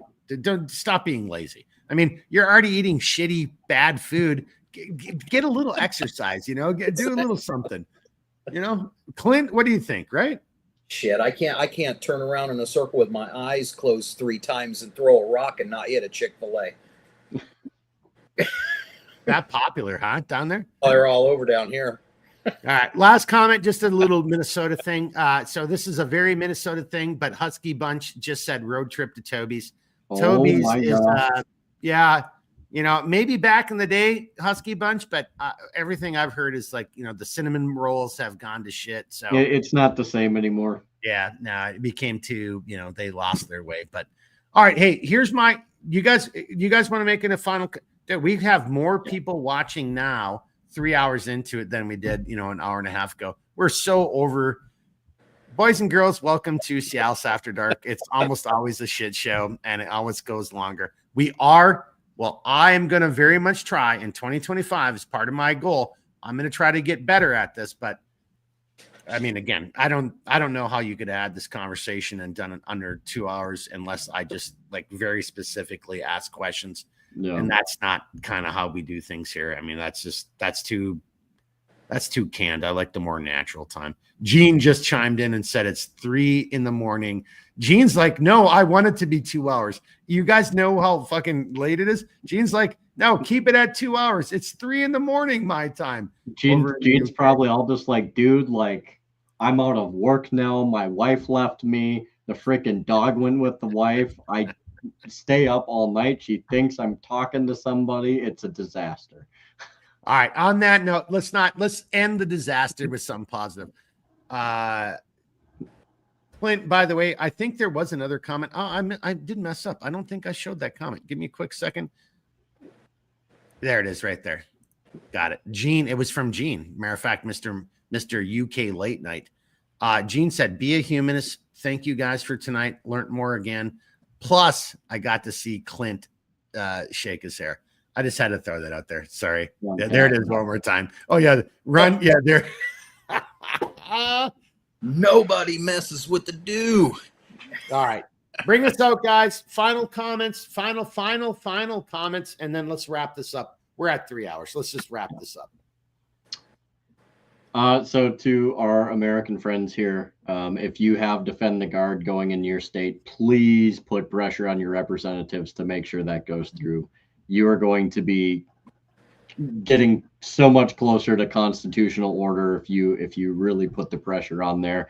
And, you know, we may just be able to have a little bit more control over the whole going to war thing and not sending our people off to go do something for just the most ridiculous asinine reasons, or as Clint puts it, just to pad the pockets of a few people. So this gives us the power back to help determine who, when, and where we go to war by requiring a declaration by Congress. And that is one of the best things, in my opinion, and you guys tell me if I'm wrong, this is one of the best things that you can possibly do to support the troops, is making sure that we have proper constitutional order if we're going to send them over somewhere, that it's not just going to be for whimsical things. It's not just going to be because somebody wants to start a war. They have to get the authorization for it. Otherwise, it's a no-go.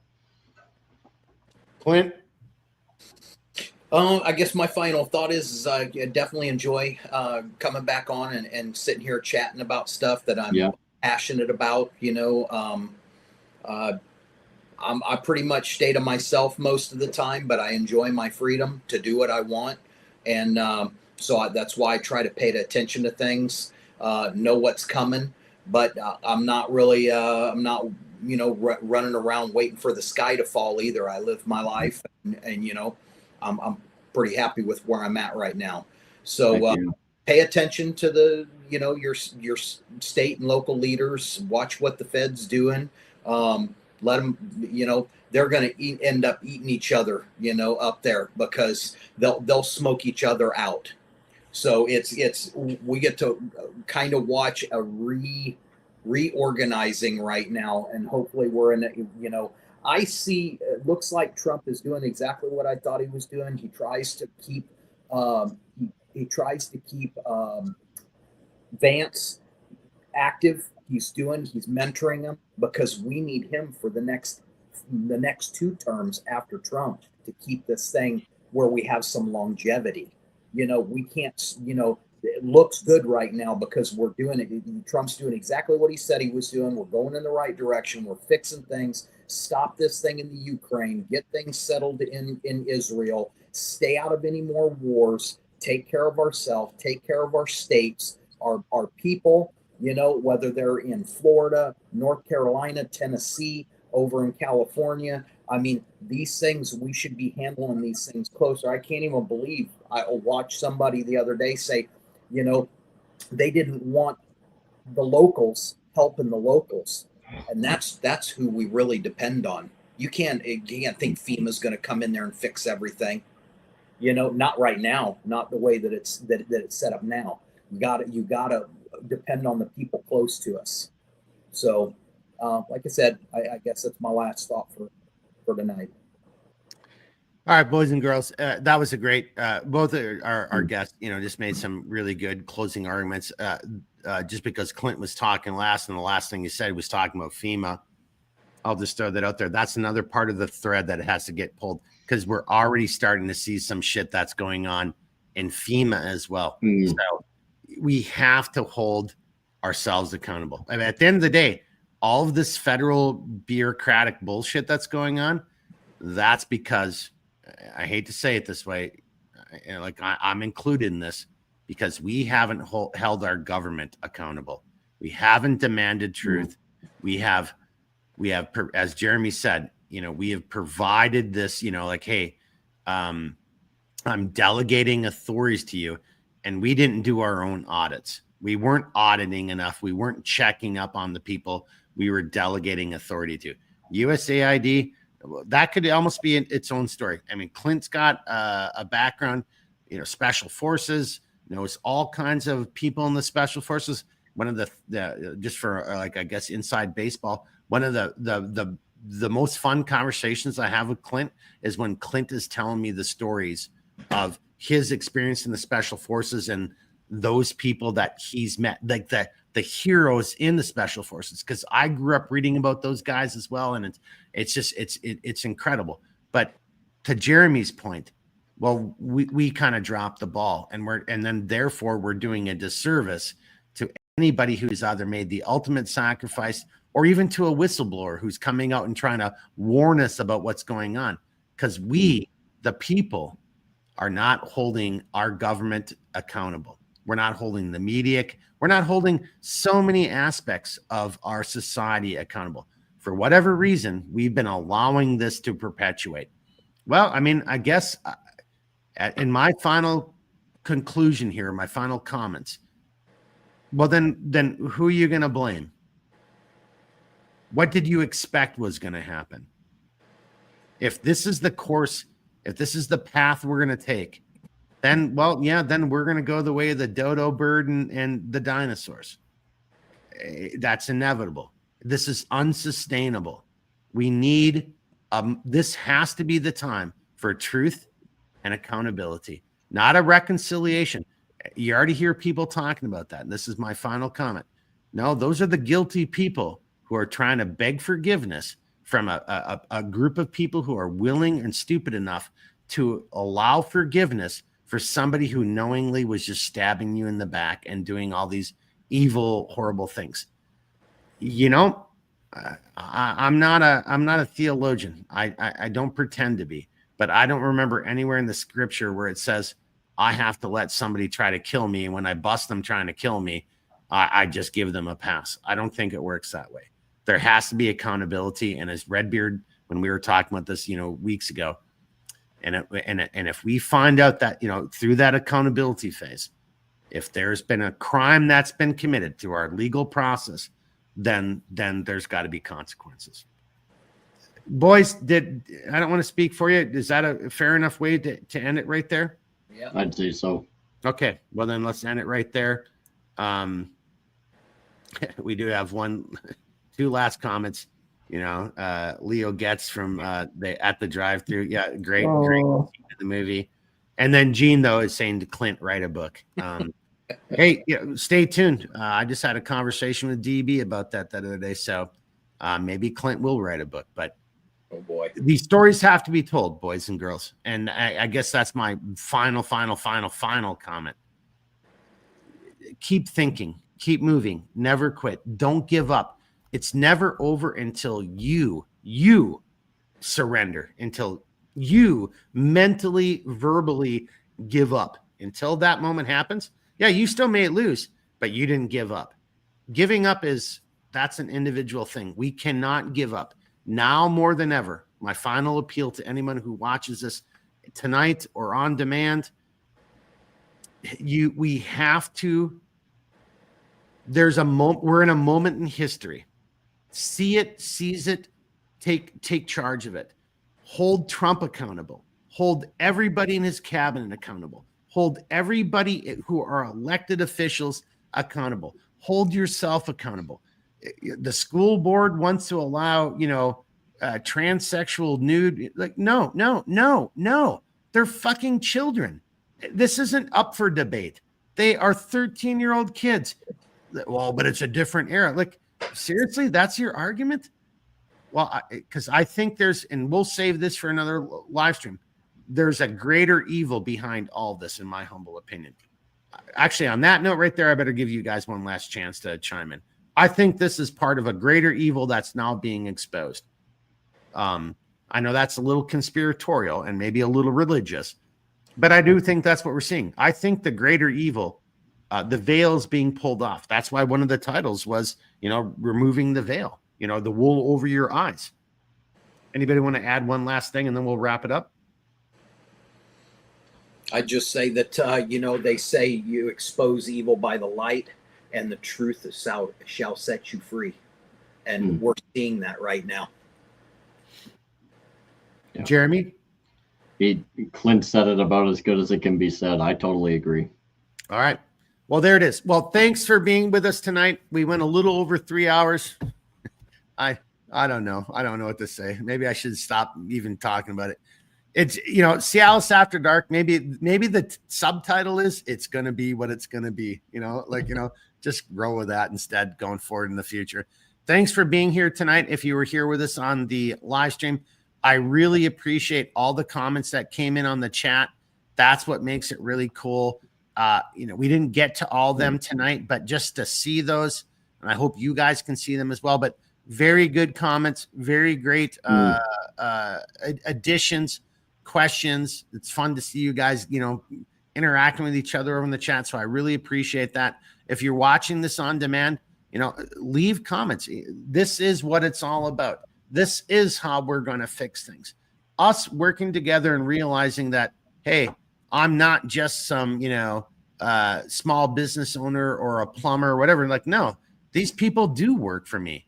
They do work for me. The power is yours. I don't want to set Jeremy up too much because, well, there's so many constitutional comments that can be made right there. And Jeremy ain't wrong, though. It's up to us, boys and girls.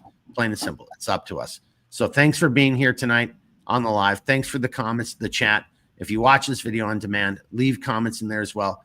Please take this to heart. Share it. Whatever you want to do. We have an opportunity. So Clint, sorry, Jeremy, but I'm going to give Clint one last chance if he wants to chime in.